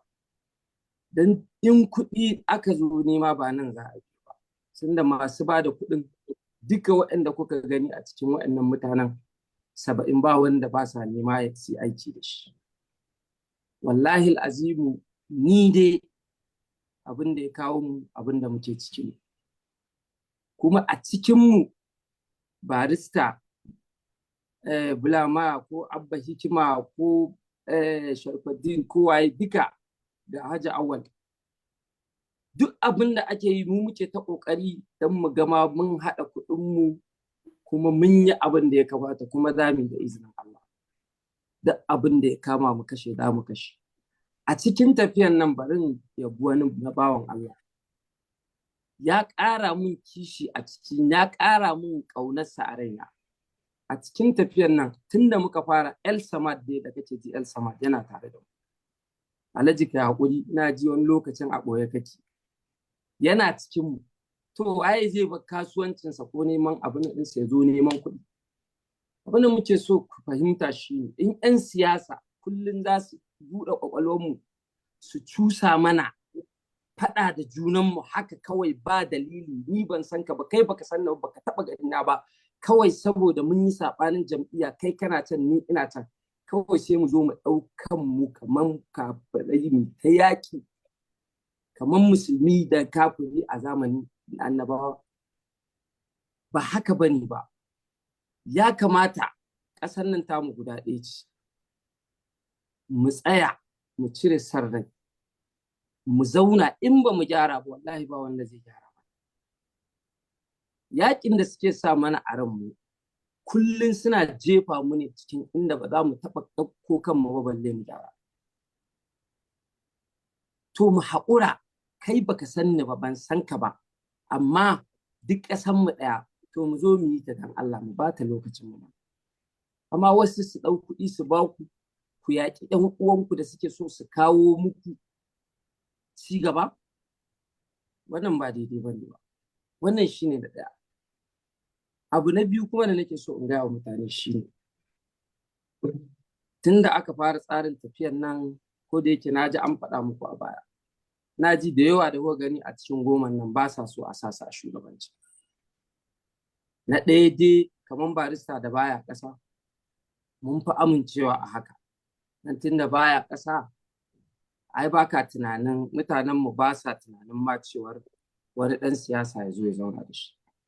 Kuma wallahi albushirin ni dai na san barista ba zan yi nan gun barista kyale ba. In yi nan in to bari in tafi da wani abu barista kyale ni wallahi ba zai yi ba. Ko Abba Hikima ya kyale barista ya nan, ko ni in kyale barista ya nan. Duk cikin mutanen da kuka gani wallahi duk wanda ya canja yayi wata hanyar daban wallahi tallahi ba wanda zai kyale shi.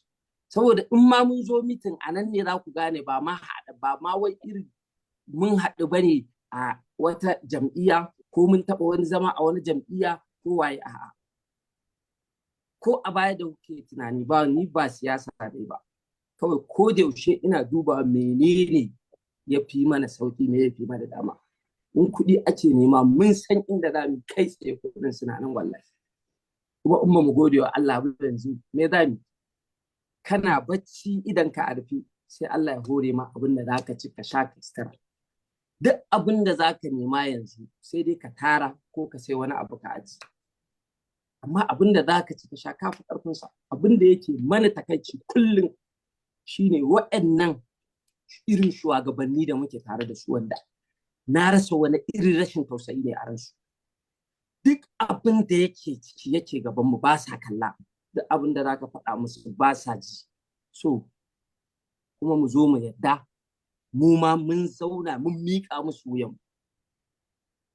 Wallahi magana ta ƙarshe, wallahi ku da kuke kan social media, ko in ce mu da muke ganin muna da followers, ko kuma muna da dama mu yi rubutu, mu rubuta ƙarya ta yawo, ko kuma wani ɗan siyasa biya mu kuɗi ne, na rantse da Allah, thumma latus'alunna yawma idin anin.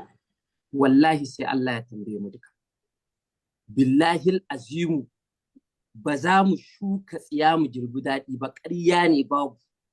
Ba za ka zo mu ƙarya ba, ƙarshe mu zo mu ce wai da akwai wani abu da zai zo mu tsallaka mu ji daɗi. Wallahi ba za mu ƙare lafiya ba.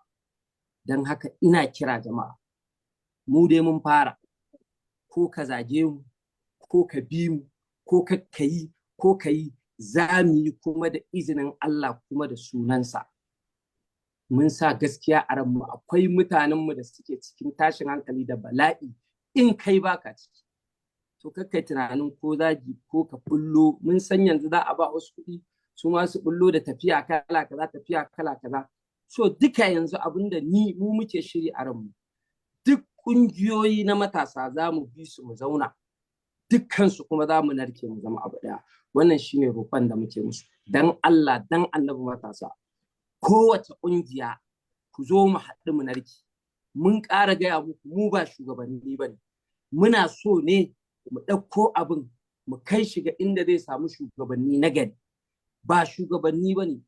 In Allah ya yarda ko mu ko ba mu ba kuma abin nan zai nasara. أقول قولي هذا وأستغفر الله لي ولكم ربنا تقبل منا والسلام عليكم ورحمة الله وبركاته. وعليكم السلام ورحمة الله. Muna matuƙar godiya Alhaji Naziru M. Ahmad Naziru sarkin waka kenan.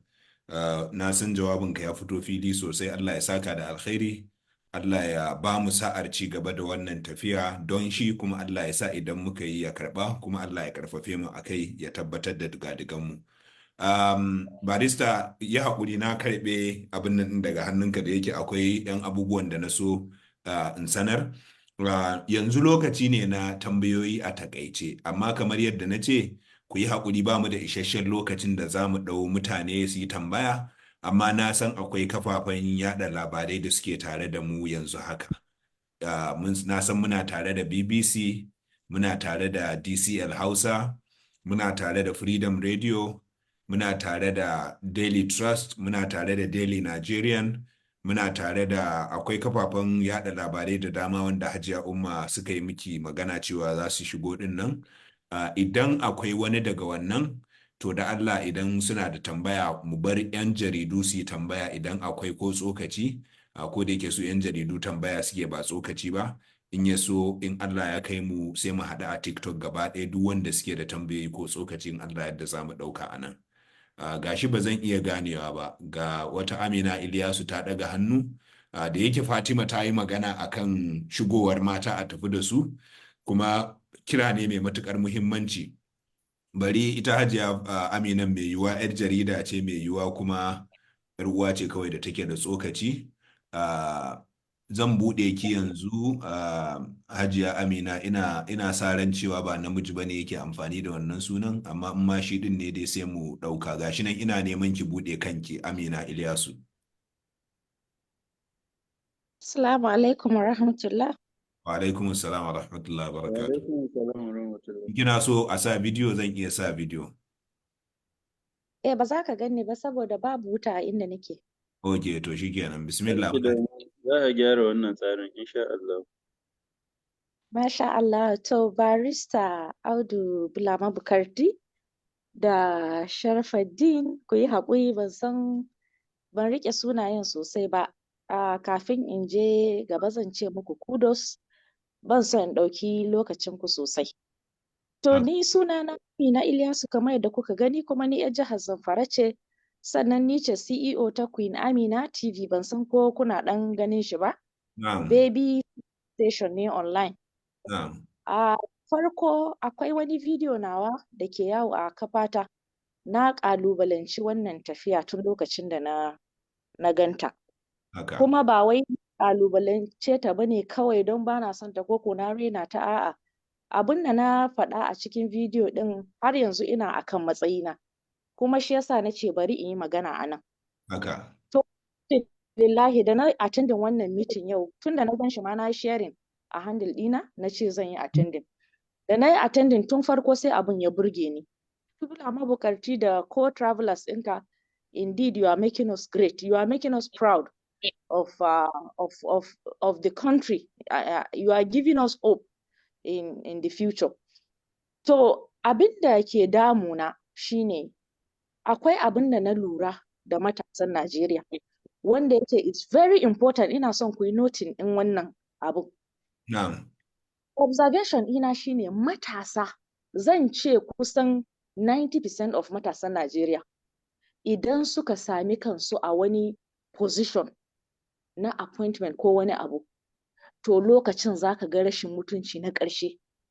Zaka ga mutum yana doro yana ƙarawa, bai ya wofantar da 'yan uwan shi youths matasa, ba a ganin shi, ya canza number, ya yi ta ɗabi'u, sannan ba plans, ba ɗaukar shawara. Ƙarshe sai ka ga ya tashi ya gama ofisin ɗin nan babu wani result.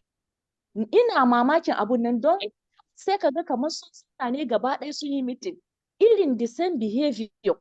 Idan ka je ganin su nema ka nemi wani wata shawara ko wani abu da zaka ba su, sai su aje ka su wulakanta ka kai matashi ɗan uwansu, ba sa wata mu'amala da kai. To shi yasa a wannan video na ce a hakan ne za a yi tafiyar matasa. To yanzu shugaba da kai da co-travelers ɗinka, akwai aiki a gabanku, don ina son in san wani tanadi ne za ku yi na wanke tunanin matasa a kan irin wannan abu, saboda a sami maslaha, don ba zai yi kyau ba duk ku gama wannan efforts ɗin, ku gama wannan wahala, sannan a zo wata rana an tallafa ma wani aka tsaya mishi ya shiga office ya zo ya yi messing up duk kokarin da aka yi. Wannan is a point da ya kamata a duba sosai, don ni wannan attending da na yi gaskiya abun ya taɓa ni. Na ji ina ra'ayin wannan tafiya, kuma insha Allah zan taka rawar gani a wannan tafiya. Amma menene tsarin da aka yi na gyara wannan attitude na matasa? Because Audu Bukarti ka sani attitude constitute about 110% na action ɗin mutum. What is the preparation for this? Haka, muna godiya sosai Hajiya Amina, zan ɗan yi ƙoƙarin ansawa a takaice, amma na san 'yan uwa ma suna da tsokaci wanda duk za mu yi a TikTok. Ina so ne bayan ke mu ɗau akalla mutum biyu, sai Hajiya Umma ta shigo ta rufe mana. Gaskiya kin fito da magana mai matuƙar muhimmanci, amma abubuwa guda uku zan ce a gurguje, in ya so mun haɗu a TikTok ma a ci gaba da tattaunawa. Abu na farko, alƙawari na farko da zan miki shine cewa mu za mu yi shugabanci ko kuma za mu ba da misali da mu kanmu. Domin matasan da muke faɗa matasan waccan tafiyar ce, kuma dama ai abin ba daga shekaru ba ne. Daga wannan na gabansu na waccan tafiyar suka kwaikwayo wannan rashin kirki da cin mutuncin mutane da sata su ma kamar beraye. Saboda ai dama barayi ne suka ɗauke su suka sa su tafiyar, kuma su nonon barayi suka sha suka girma, to ta yaya su ba za su zama barayi waɗanda ba su da kirki? Wato za ka taran ma su sun fi ma manyan lalacewa, saboda ai wanda ya taso a hannun lalatacce sai ya kuma lalataccen lalacewa, in shi lalataccen ko ya yi daga ta sama. Saboda haka kenan mu anan in suka zo nonon adalci za mu yi ƙoƙarin bayarwa, kuma abin da nake nufi da wannan shine mu ba da misali da kanmu, mu ci gaba da faɗakarwa da wa'azantarwa, saboda dukkaninmu mukan yi ikirarin cewa mu musulmai ne ko kiristoci ne, kuma rashin gaskiya da cin amana da ƙarerayi da siyasar Najeriya yanzu ta siffantu da su a Christianity da Musulunci duka ba a yarda da shi ba. Saboda haka za mu ba da misali da kanmu, za mu faɗakar. Abu na biyu da zan gaya muke Hajiya Amina shine saboda muna so tafiyar ta yi kyau, shi yasa muke son matasa irin ki su shigo. Wannan abin yadda yake miki ciwo idan matasan suka samu dama, in kika kula yanzu a ajin kuma Hajiya Amina a makarantar da kika gama karatu, 'yan iskan ajin wanda suka fi kowa cin amana sun ma riga sun shiga siyasa. Ke kuma kina gefe, ni ma na ajin mu sun shiga, ni ina gefe. Daga ƙarshe sai su zo su zama gwamnoni da shugaban ƙasa, ni da ke mun zama masu sharhi, mun zama profesoshi, sai dai mu zo in suka yi abu mu dinga sharhi. Wannan ne ba ma so, saboda haka irinki muke so su shigo, in Allah yadda in kuka samu daman ba za ku wato kunyata mu ba. Kuma a cikin na farko, mu tafiyar nan in mutum ya shigo, abu na farko da za mu fara bashi ya sa hannu shine code of conduct ɗinmu. Kuma code of conduct ɗin nan za mu aiwatar da shi ne a aikace tun kafin ma ka je ko ina. Barista bari in bata na ukun. To shi kenan, tun kafin ma mu je ko ka je ko ina za mu gane halinka in kai violating code of conduct ɗinmu, kowa ya kai korar ka za mu yi. Malam Sharfaddin faɗi na ukun ya so sai mu samu mu Yauwa, Hajiya, wato duk tsarin demokradiyya da kika sani, in dai kika ji ana cewa an zaɓe ka tafi ka gwada halinka ko na kirki ko na banza, to ba demokradiyya ake ba. Wataƙila wannan tsarin ya fi kama da monaki. Shine sarki yake da ikon ya zama na kirki ko ya zama na banza. Amma muddin za a bi tsarin da al'umma ita ce take juya shugaba, ba shugaba shi yake juya al'umma ba, wannan magana taki ma ba za a kawo ta ba. Abin da nake magana a nan shine wannan tsarin namu muna so mu dawo da asalin principles za a gina demokradiyya a kai. Misali, kamar mutum biyu ne kika ba su jari, ɗaya sai kika sa mai CCTV da kwamfuta da mai gadi, kuna lissafi duk wata, ɗaya kuma kika ce ga amana nan na baka shekara za mu yi lissafi. Ina kyauta da zaton in aka je aka dawo shekaran nan sai an samu matsala akan wancan da kika ba wa amana baki a kallo akan wannan da kika sa mai matakai na duba me yake tafiya. Saboda haka in dai kina so shugaba fa ya muku adalci, ba magana ce ta mu zaɓe shi ko mun kirkinsa mu koma mu kwanta a gida ba. Magana ce ta sai mun yi ƙungiyoyi, sai mun tsaya ka'in da na'in, sai mun tsaya tsayin daka akan bukatunmu. Sun san cewa da gaske muke, mun tura su ne su wakilce mu, daga kan kansila, ciyaman, dan majalisar jiha, na tarayya, sanata, gwamna, shugaban ƙasa, sun san akan idan mu suke duk abin da suke, sanan ne za su mana daidai. Amma ina gaya miki, komin kirkin mutum kika ɗauke kika tura shi cikin shugabanci, Allah ya halicci mutum da son zuciya, akwai sakaci, akwai wanda suke lazy. In dai kika bari kika ce su ne za su miki, to ba lallai ki ga abin da kike so 100% ba. Saboda haka encouragement din da ya kamata ba akan iya shugabanni bane, akan kanmu ne, na cewar mu daina zaben fa mutum muna komawa gida mu kwanta, ba kungiya, ba interest group, ba pressure group, ba wani abu, sai dai kawai mu je maula gidan 'yan siyasa. To da wannan kam kowa ka ɗaura, duk kirkinsa kana so ka mai da shi na banza. Ai akwai wanda al'umma da kan suke mai da shugabannin nasu na banza. Wassalamu alaikum. Muna godiya sosai Sharfaddin. Kuma Hajiya, ɗan ƙari kaɗan akan abin da Sharfaddin ya faɗa akan maganan nan ta uku, shi yasa a wannan tafiyar ba wanda zai ɗau nauyin mu za mu ɗau nauyin kanmu da kanmu. Yanzu haka muna shirye-shiryen fara tara kuɗaɗenmu namu daga aljifanmu, kamar yadda Naziru ya faɗa, waɗansu mu ma sun fara tanadawa, kuma kuɗi masu nauyin Allah yadda za mu tara daga aljihunmu. Insha Allah sai mun zama 'yan halal malak ɗin nan da baba ya bamu.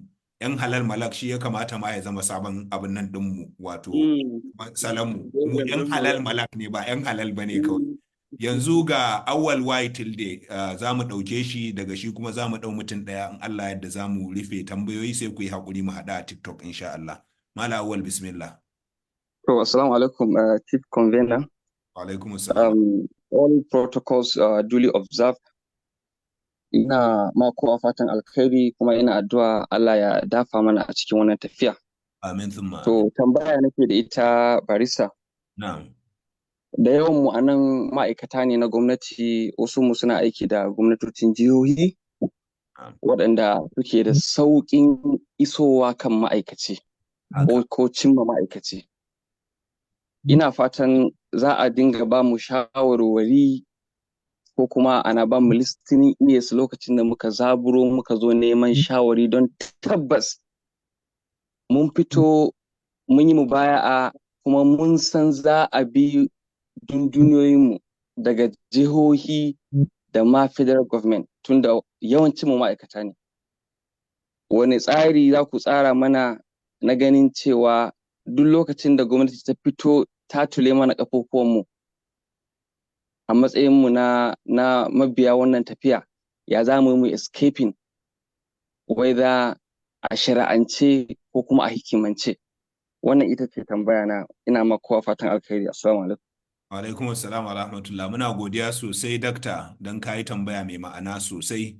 Kuma wato wannan za ta bani dama in dan ƙara bayani kaɗan kamar yadda Malam Naziru sarkin waka ya faɗi ɗaya daga cikin waɗanda suke tare da mu ko muke tare da su. Amma ina tabbatar muku a yanzu haka muna tare da gwamman wato 'yan kasuwa, manyan 'yan kasuwa da ƙanana, ma'aikatan gwamnati da manyan malamai da ƙanana wanda duka suna cikin tafiyar nan, amma saboda matsayinsu a al'umma ko mukaminsu a al'umma ko yadda ake ganin su muka ce to ku aikinku na bayan fage ne. Ko yau din nan na yi magana da wasu daga cikin manya-manyan malaman da suke cikin tafiyar nan, ba za su fito misali su zo gurin taro nan ko a gansu a cikin conveners ko ma a gansu a cikin members ba. Saboda wato mun fahimce ka 100% mala awwal, akwai wanda ma'aikata ne kuma za a cutar da su idan suka fito kai tsaye. Kowannen wanda zai iya fitowa kai tsaye fito, wanda ba zai iya fitowa kai tsaye ba idan muka zo wato yanzu haka in muka gama wannan taron manya-manyan abubuwa guda biyu a gabanmu, ɗaya daga cikinsu shine tsara tafiyar a matakin jihohi. Don yanzu a matakin wato waɗanda muka haɗu wajen mu 90 da wani abu din nan ta fara nisa, saboda haka yanzu daga kun fara cike forms din nan mata ga Amina Ilyasu ta yi magana, ga Hajiya Fatima ta yi magana, kuma Hajiya Umma za ta yi magana. Don Allah mata da maza duk wanda suke sha'awar tafiyar nan su cike wannan form din su turo mana bayanan, don da wannan bayanan ne za mu fara kafa tafiyoyin wato tafiyar jiha daga nan kuma mu sauka ƙananan hukumomi. In muka fara wannan mala awwal, kowanne daga ciki za mu yi tsarin yadda za su iya taimaka. Akwai wanda da fuskarsu za su taimaka, za su fito a yi magana da su baki da hotonsu da waye-waye. Akwai waɗanda za su dinga zuwa gurin mitin, akwai wanda 'yan sa kai ne a cikin al'umma ne za su dinga aiki, akwai wanda kuma da aljihunsu za su taimaka da iya abin da suke da shi. Akwai mutane da dama, kai 'yan siyasa masu ci manya-manya ma waɗansu sun tuntuɓe mu cewa don Allah suna so su zo shigo tafiyar nan. Muka ce to su bari, saboda wannan su tunda masu ci ne sai mun tantance su. Yauwa, saboda haka akwai rawar da kowa zai iya takawa, in ma matsayin da kake kai yanzu don aikin gwamnati ko malamin addini ne, addinin musulunci ko krista, ko kuma kana da wani alaka da sarautar gargajiya, kila kai ma kana rike da sarauta kana tsoron a cutar da kai, duka akwai guri, akwai damar da za ku wato taka rawa ba tare da wannan abu naku ya kubuce ba. Idan kuma a cikin ana tafiya wani an yi ƙoƙarin cutar da shi, insha Allah za mu tashi ka'in da na'in mu tabbatar da cewa mun kare haƙƙin shi iya iyawarmu. Wannan ba yana nufin muna da ƙarfin da za mu iya tsaye da zaluncin ba, amma in zuwa kotu ne, idan zuwa kafafen sada zumunta ne, in zuwa kafafen yada labarai ne, duk inda za mu shiga don mu nemo wa 'yan uwanmu 'yanci waɗanda ake so a cutar da su don suna tafiyan nan, za mu yi insha Allah. Akwai wani wanda na yi unmuting, saboda haka mana awal na jira kuma Allah ya yarda za mu ci gaba da tattauna akan wannan matsalar da ka ɗauko, kuma insha Allah kowa yana da gurbi a wannan tafiyar. Na'am. Assalamu alaikum. Alaikum Chief Convener Barista Bula Mabukarti, barka da yamma tare da sauran conveners. Abba Hikima da sauran manya-manyan baki da babanmu, ina mana fatan alkhairi. Sunana Injiniya Muhammad, malami ne a Jami'ar Bayero University, tsangayar Mechatronics Engineering Department. Kuma yanzu ina magana ne daga nan Valencia a ƙasar Spain, inda na zo yin semester ɗaya a program inda nake na PhD a Chulalongkorn University da ke garin Bangkok a ƙasar Thailand. To da farko dai ba na son ɗauki lokaci mai yawa, amma zan ba da tsokaci kamar guda ɗaya zuwa guda biyu. Na farko dai ni na yi ta ƙoƙarin na shigo wannan mitin ɗin awa ɗaya kafin a fara, saboda na san zai cika da wuri kuma shiga za ta zo ta yi tsananin wahala. Kuma tun da na shiga nake zaune nake jiran host ya accepting ina har lokaci ina kallo on the minute har aka zo aka fara, duk da dai ba a fara akan lokaci ba, kuma na san challenges ne da dama, musamman abu in aka ce farko ne za a fara shi ana samun irin wannan kalubale. To ban taɓa yin harkar siyasa ba, ban taɓa shiga ƙungiya ba ko wata jam'iyya ba, saboda ban gamsu da tafiyar kowace ƙungiya ko jam'iyya ba tun da nake zamana a Kano, Najeriya da sauran al'amura, amma ina da interest sosai akan harkar gyaran ƙasa da ci gaba na ƙasa. Nakan ɗan rubuta articles wani sa'in na babbayar a Daily Nigerian sun ɗan bubbuga articles sau biyu, News Tunnel ta ɗan bubbuga wasu. Nakan ɗan yi rubuce-rubuce akan al'amuran Najeriya. Wayanda suka sani kuma suka ɗan bibiyi page na dai ba celebrity bane ni, ban da wani followership da yawa, za su ga cewa nakan yi rubutu akan irin yadda abubuwa suke damuna akan Najeriya. To shakka babu wannan tafiyar ni na gamsu da ita 100%, kuma ni a shirye nake in ba da gudunmawa da goyon baya da ƙarfin gwiwa da shawarwari domin ganin nasarar wannan ci gaba na wannan ƙungiya. Sai abu guda biyu da nake so in ba da shawara bayan wannan introduction. Na farko, already kusa an yi address ɗinsa partially, wanda shine kai magana cewa code of conduct. Ɗazu ina magana da wani abokina a Najeriya, nake ce masa za mu yi meeting na wannan abun kuma zan yi joining, kuma zan ba da shawara akan wannan abun cewa ya kamata a ce duk wanda zai zama memba na wannan tafiya, ko kuma idan ta zama jam'iyya, wanda zai zama memba na wannan jam'iyya ya kasance lalle cewa akwai wani contract da aka yi signing da shi, cewa ko da a ce an ba shi damar yin takara ko ya samu wani mukami ko wani abu, in dai har an kama shi da laifi ko an tuhume shi ma da laifi, zai kasance ya yi signing a cikin wannan code of conduct din cewa ya sarayar da damashi na ci gaba da rike wannan mukami ko kuma kasancewa dan jam'iyya ko kuma dan cikin tafiya, saboda ana tuhumarsa ko da ba a tabbatar da laifin ba, kasancewar an kai shi EFCC ko wani ICPC ko kuma ana kalubalantarsa akan wani abu da ya kasa yin bayani, ya ba a san me yake faruwa a kai, to ya zamance cewa ba tare da ya je kotu ko ya nemi wani injunction ko wani abu haka dai cewa ya yi asarar membership na wannan tafiyar domin baya tare da mu kuma ya ci amanar mu ko wani abu makamancin haka.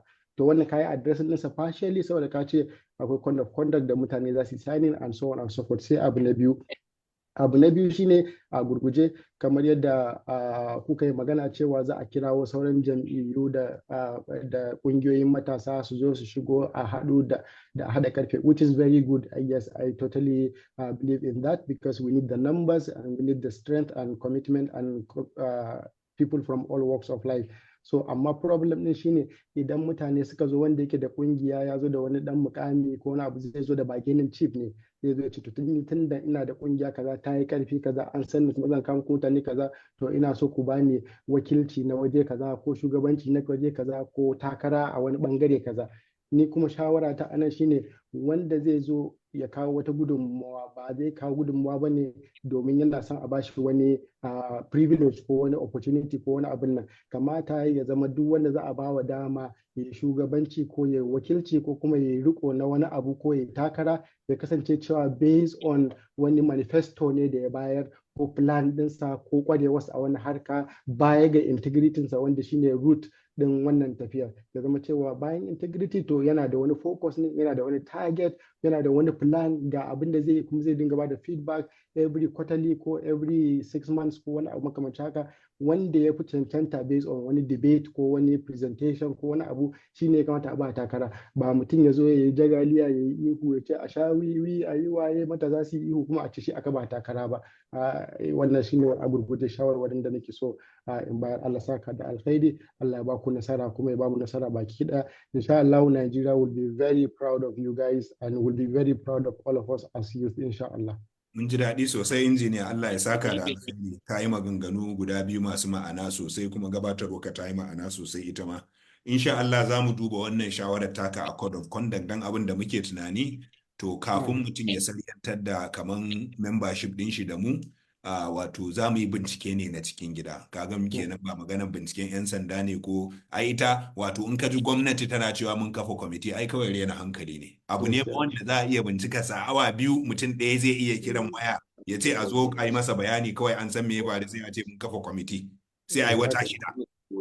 To mu ba wato za mu yi kwamitin da zai aiki su ta yadda Hajiya Amina ko za ki mutin kanki da Allah. Yauwa, abin nan za mu yi kwamiti sosai ne wanda zai binciki mutane, ya ba su damar da wato doka ta ba su su kare kansu. In ba su kare kansu ba, to daga nan za mu ɗau mataki. Kuma wato mataki ne laifin da mutum ya yi. in Allah yadda za mu yi wannan. Wato wannan magana ta takara ita ma abu ne wanda za mu ɗauke shi da muhimmanci, don in Allah yadda sai mun fito da tsarin da ba jam'iyyar da take da irin tsarin wajen azaba a darje.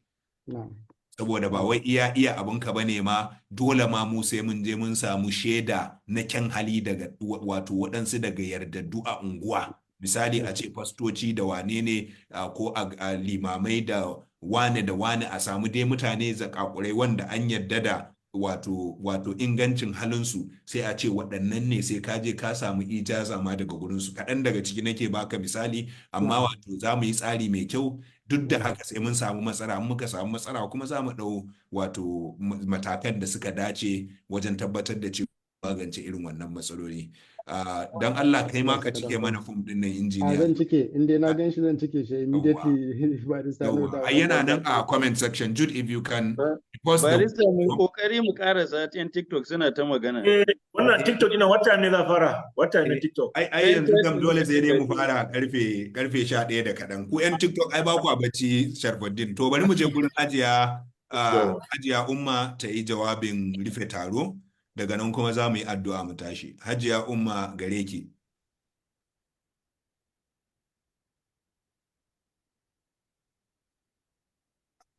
Hajiya tana ciki? Hajiya Umma Getso, in kina jin mu, gare ki. Hajiya. Tana cikin co-host, ka duba mana co-host mana Mala Awal.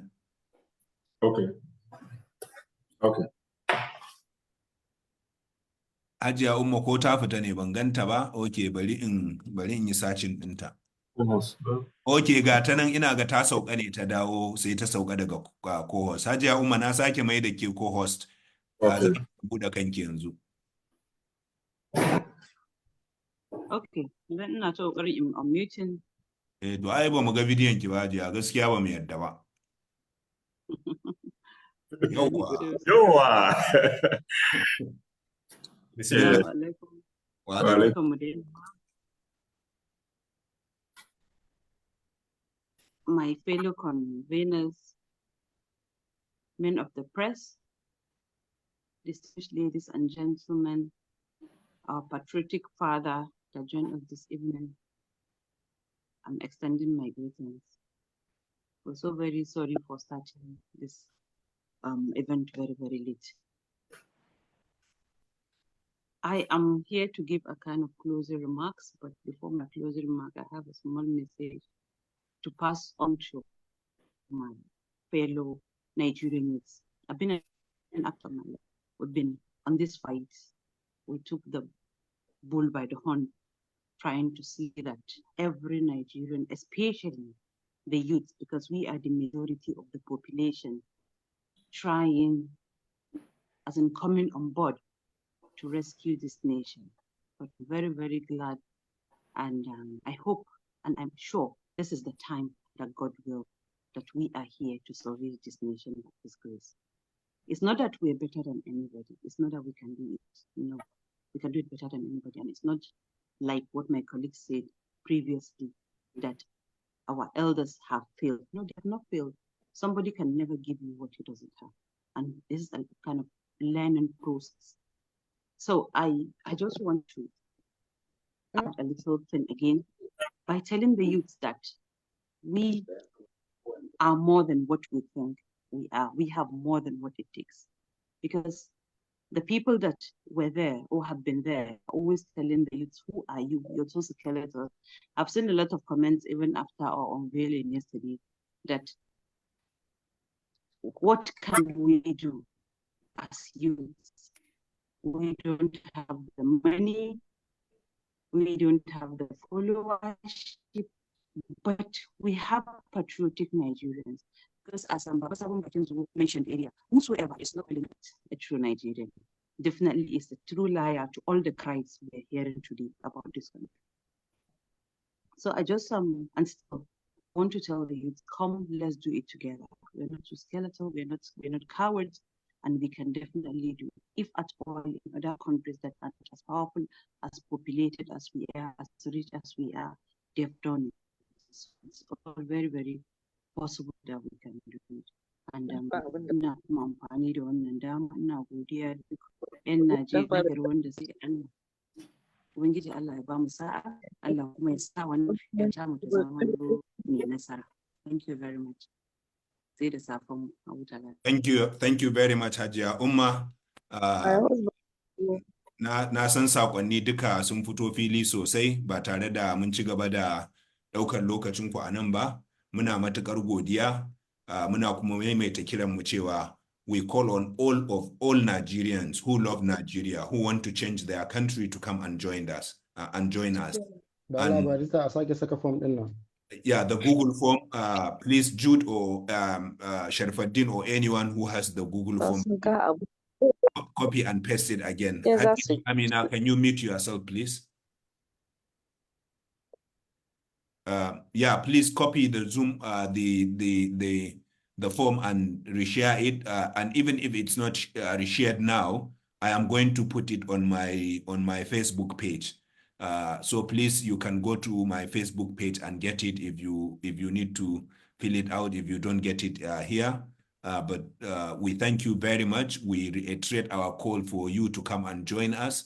This is your own movement. It's not our movement. It's a collective movement for all of us. Yeah, the Zoom form has just been pasted. You can quickly now take it if you want. You can copy it and put it somewhere if you are not completing it right now.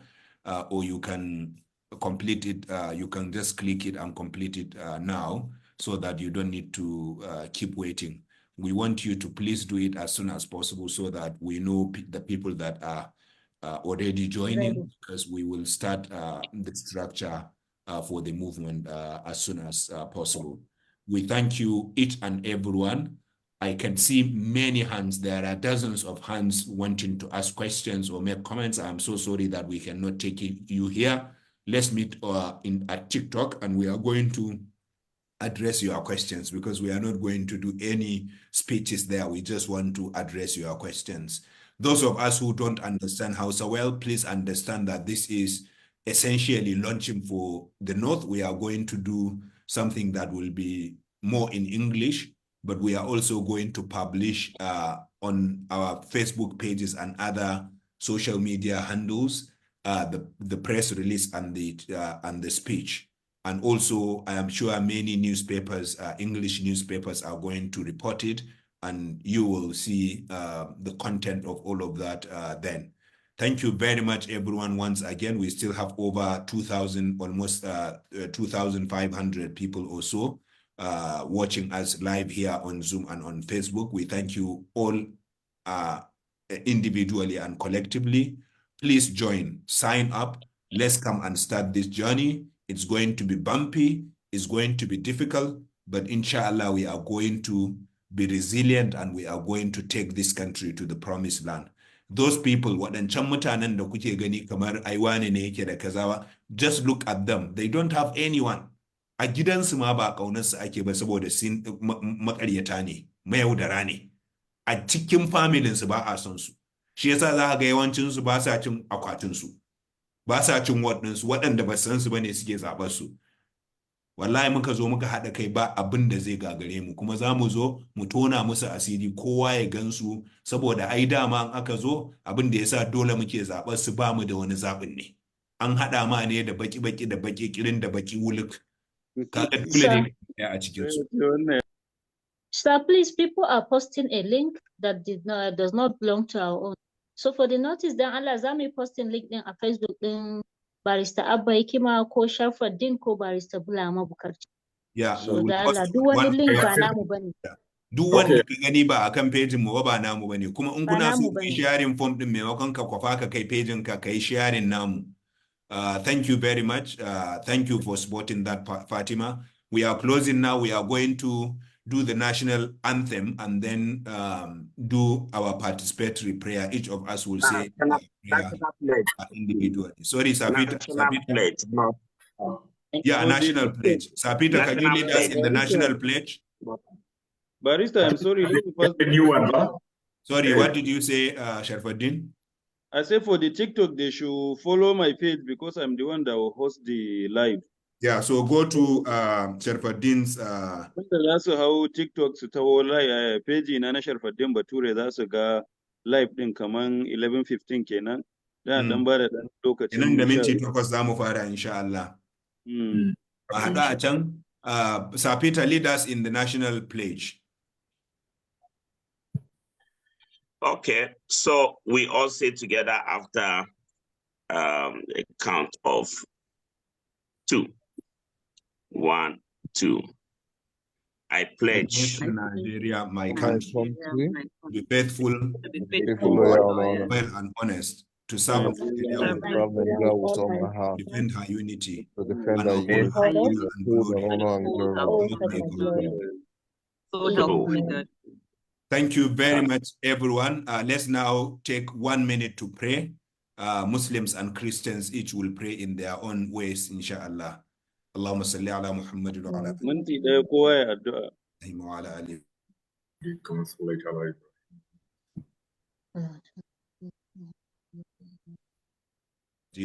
فسبحانك اللهم وبحمدك أشهد أن لا إله إلا أنت نستغفرك ونتوب إليك. Thank you very much, everyone. See you on TikTok, and we will be hosting programs. So keep a date with us. If you sign the form, we will send you the notice of all our meetings. Thank you very much. See you. Sorry, before we close, yes, please on TikTok, kindly co-host me or any other person on TikTok, please. Okay, no problem, sir. Za ka iya kai co-hosting kaman 3 ko 2 kenan? Har 10 ma. To sai ka yi namu duka ai. No problem. Yeah, thank you very much. See you on TikTok in about 5 minutes. Wassalamu alaikum wa rahmatullahi wa barakatuh. Wa alaikum assalam.